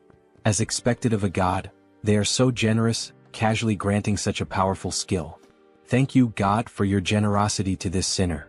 I am moved by your grace and offer you my prayers. Thank you for continuing to watch over me. Meanwhile, the other devotees wept with joy at seeing Heinrich's devotion to God. A young man like this, he's truly devout. That's true. I couldn't agree more, said another man. From now on, it would be necessary to decide which knighthood order Heinrich would join. Congratulations on being officially recognized as a holy knight, Heinrich. For now, you will be temporarily assigned to various holy knight orders. Here are the representatives of each order, here to invite you to join them. Each order specializes in different weapons and techniques, so choose carefully which one appeals to you most. Nice to meet you. I'm from the Order of the Sky Shield. We specialize in defending the outer perimeters of fortresses using long-range spear techniques. I'm from the Order of the Sun Wolf. We take the front lines in battle and wield highly destructive greatsword techniques. I am a veteran of the Order of the Thunder Claw. Here, we handle the internal security of the fortress and master balanced combat techniques using sword and shield. So, which of these orders would you like to apprentice under? I don't think there's a need to choose. I'll train with all the knight orders. What? With my warrior spirit and growth acceleration abilities, there are no limits to my body. I will absorb all the sacred warrior's combat techniques. However, that person in the corner, isn't he also part of a knight order? Why hasn't he introduced himself or said anything yet? Over there, well, obviously. Suddenly, the man was interrupted. Our order only selects the best of the best to join us. But looking closer, you're not too bad. With that level of divine power, perhaps you're qualified to take the test. Heinrich's divine power was among the greatest, even compared to high priests. What are the criteria for this knight order? Just follow me. Our knight order has a singular purpose: to protect the most important thing within the fortress of the Great Temple. The most important thing? What exactly are you referring to? That. I'll tell you if you pass the test. Suddenly they entered a room, a library in the castle dungeon. Inside, a man wearing a strange mask sat beside a shadowy statue holding a parchment. That hood and mask, he's a heretic inquisitor. All you need to do is read the text on the table. Make sure you read it clearly so the divine can hear your prayer. Strange, is this some kind of device to weed out spies? This is bad. Could Heinrich's identity be exposed? What is this? I'm offended that my faith is being questioned in this way. It's just a procedure. Is there any reason you can't read it? Damn it. I am the messenger and sword of the divine. Thus, I swear to remain silent under any circumstance to protect this secret. I would throw myself into the fire and carve the mark of faith upon my own body. Suddenly, Heinrich's tongue began to burn, and a sacred symbol appeared. It burns? You are now permitted to enter. What did you just do to me? A prohibition against revealing secrets? A prohibition? No, this is a blessing. The blessing of silence protects you from being forced or willing to reveal the secrets of this place. That's literally a prohibition. Let me explain. We are the Order of Radiant Knights. Our mission is to guard and protect the underground of the Great Temple with our lives. This will be the first and last time you see this place in person. Remember well with your eyes what we are protecting here. Suddenly, two soldiers drew their swords and inserted them into the door, activating a defense mechanism. As the door slowly opened, Heinrich saw what lay beyond. He had suspected something was wrong, but he never imagined such a massive secret. The reason this order stationed its greatest forces at this temple, the reason for all these security measures, prohibitions, and blessings. At the deepest part of this great temple lay the last fragment of the immortal king. Heinrich was shocked to see the final fragment of the immortal king. Well, the Grand Divine Order was one of the greatest powers on the entire continent. There was no way they hadn't found at least one fragment of the immortal king after centuries of searching. Clenching his fist, Heinrich wished he could seize that fragment immediately. However, the four strongest sacred knights were guarding the entrance to the temple. Even Hans wouldn't be able to extract the immortal king's fragment from the temple's deepest depths. Heinrich would have to think carefully about his next move. Suddenly, another knight informed him that due to the blessing placed on Heinrich's mouth, he wouldn't be able to reveal anything, no matter if he was tortured or even killed. Formally, he was stating this anyway. This fact must never be revealed to anyone. Understood? Heinrich confirmed. Don't worry, I promise that only I will know this information.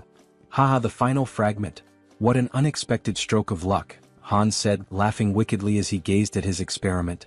However, Harley's condition was far more unstable than Hans had anticipated. With a worried expression, he exclaimed, "What's wrong?" Why is this happening? Everything should be working perfectly according to theory. Meanwhile, Harley was coughing up blood. He felt something boiling inside him. The dragon's blood had definitely been transfused into his body. But perhaps the power output needed to be pushed to its maximum. Hans then yanked the lever. Harley let out an agonized scream as his body began to tremble violently, smoke rising from his skin. And then he suddenly stopped moving. Harley? Did he go too far? Had he pushed Harley's super regeneration beyond its limit? If that was the case, then Hans was about to lose everything, Harley and all of his research. Screw it. It was all or nothing now. Hans made a desperate decision, injecting every last drop of the dragon's blood into Harley, praying that it would have some effect. Harley's body twitched. His eyes shot open, glowing a furious red. He let out a blood-curdling scream as his jaw contorted, transforming into something monstrous. Crimson lightning crackled throughout the room as Hans watched, frozen. And then he stopped moving again. Shit, so the experiment failed? Hans muttered under his breath. Damn it, Harley. Just as he turned to leave, a system window suddenly appeared before him. System notification. Caution, exclusive abilities have evolved. Your abilities have grown. The number of avatars you can create has increased. Hans' eyes widened. Increase? What do you mean, increase? He looked around at the lifeless body before him. All I see is a pile of corpses, not growth. Then, without warning, Harley's body convulsed violently. His muscles rippled as he snapped his restraints apart like they were nothing. System notification. You have acquired a new ability, physical mutation. Your recovery ability has exceeded its limits. Super regeneration has evolved into regenerative adaptation. Harley let out a guttural roar, his voice twisted with agony and something else, power. His entire body was mutating, shifting, evolving. System notification. Skill adaptation has evolved into special ability, mutation. Hans could only watch in awe, no in terror, as Harley broke free from every shackle that had once bound him. Finally, the mind has connected. The gamble was worth it. Ah, so this is the new effect of the mutation ability? Harley mused, laughing as he examined his altered physique. His body had changed drastically, his muscles denser, his teeth sharper, and even a few dragon-like scales appearing on his face. It almost feels like I've transformed into multiple species at once. Meanwhile, Hans furiously jotted down notes. The good news just kept coming. To think that his number of avatars increased through natural growth without relying on the karma store. This is an unprecedented achievement. He grinned, his eyes gleaming with excitement. I'll figure out how to use this new avatar later, but before he could finish, Harley interrupted him. Should I test my new abilities? He asked, grinning wickedly. Hans smirked. Be my guest. Deep in the forest, Harley stepped into the dense wilderness, marveling at the beauty of his surroundings. His body had become a perfect killing machine, every sense razor sharp, his instincts honed to an unnatural degree. Then he heard it. A faint breath, nearly imperceptible, but his new senses picked it up immediately. A predator was watching him. A black panther lurked in the shadows, muscles tensed, eyes locked onto its prey.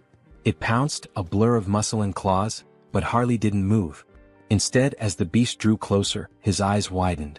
Wait a damn second. Recognition struck him like a bolt of lightning. You're the same species that attacked me the moment I arrived in this world, aren't you? His lips curled into a smirk.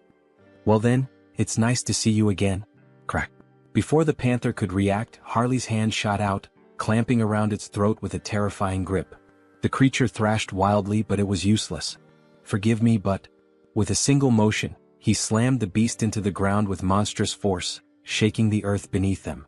The impact alone was enough to cripple the creature, but Harley wasn't finished. His blood boiled. His strength surged. With nothing but his bare hands, he drove his fingers straight into the panther's belly, tearing through flesh with horrifying brutality. The beast let out a final, pitiful gasp, before everything went silent. To enhance the efficiency of the mutation ability, he needed to find monster crystals. More specifically, he had to consume their cores, commonly known as magic stones. It was the fastest and most efficient way to evolve. As he bit into the monster core, his body immediately began to undergo minor transformations again. A system window appeared before him. The entity has achieved enlightenment through repeated actions. Let us further solidify its concept with physical mutation. At that moment, his body visibly evolved. His muscle mass expanded, his height surged, and within moments he stood close to 2 meters tall, his physique now overwhelming and powerful. Having a large and muscular body is undeniably an advantage in battle, isn't it? Another system alert followed. You have acquired the ability, Gluttonous Feast, a new skill that allowed him to consume and digest anything with ease, ensuring that he could always eat more. But using his mutation ability had drained him, leaving him starving. Without hesitation, he tore a chunk of flesh from the dead beast with his bare hands. With this new Gluttonous Feast ability, there shouldn't be any issues if I eat this meat, right? Harley thought, drooling at the sight of it. The moment he took a bite, his body shivered. The meat was incredibly tender, and the blood coating his lips sent a strange, refreshing sensation through him. Is this because of the mutation? He couldn't suppress his laughter, or his growing urges. At this point, anyone watching would think he had lost his mind. His behavior was completely primal. Primal, huh? That word stuck in his mind. He recalled rumors of an isolated barbarian tribe in the southern regions of this land. In that case, Harley smirked, licking the blood from his fingers, perhaps it's time for a class change. The country of Tulek Kingdom, Tarak. The scene opens to the entrance of the guild in this city. What the hell? A barbarian from the south? What's he doing here in the west? The tension in the air is palpable. Welcome. Everyone seems completely on edge. Well, of course they are.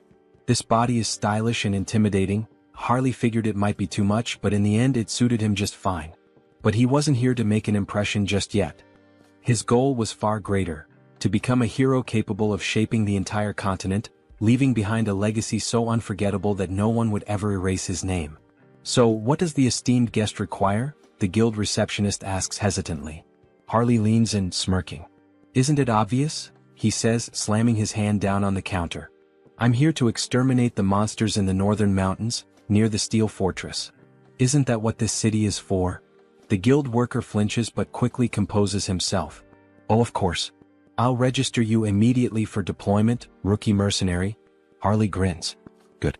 Let's get this started. Meanwhile, at the temple, a grand duel reaches its climax. Heinrich stands victorious, wiping his blade clean. Damn that tenacious bastard. One onlooker mutters. Heinrich had done it. He had mastered every combat technique and weapon style of the Sacred Knights. The entity has achieved enlightenment through training. You have acquired the skill, comprehensive weapon mastery. It was finally over. Now Heinrich could wield any weapon to absolute perfection. This experience would undoubtedly benefit all his other avatars as well. Just as he relished his victory, he caught sight of the Saintess. But something was off. She was dressed in full ceremonial robes. Why is she wearing those? What is she up to? Heinrich wondered. He approached her. Saintess, what are you doing? She turned to him with a serene smile. Ah, Sir Heinrich. We meet again. When it rains, worms always emerge from the earth. He followed her gaze. She was blessing worms with divine power. Blessed worms, imbued with holy energy? They're not going to turn into giant monsters like in those old fantasy tales, are they? Heinrich thought, unnerved. But his thoughts quickly shifted back to her attire. There's some kind of ritual happening, isn't there? The Saintess nodded.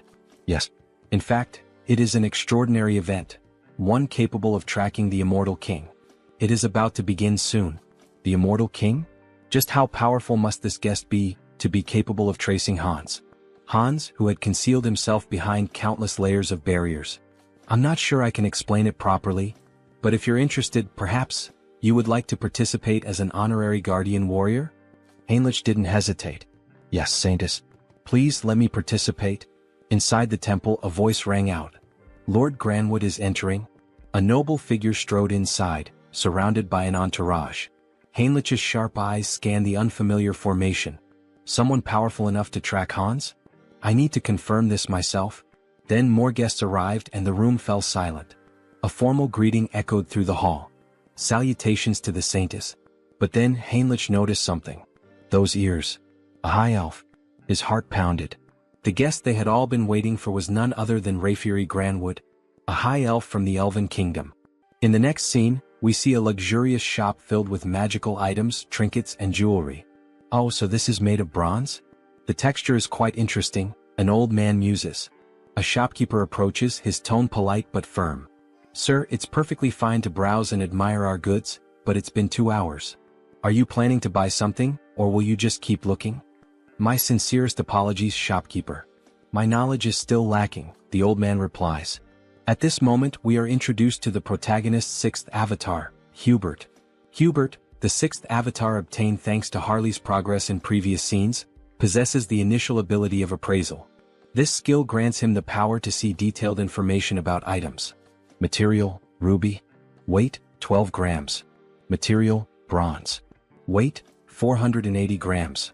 However, his proficiency is still low. For now, he can only view basic details about objects.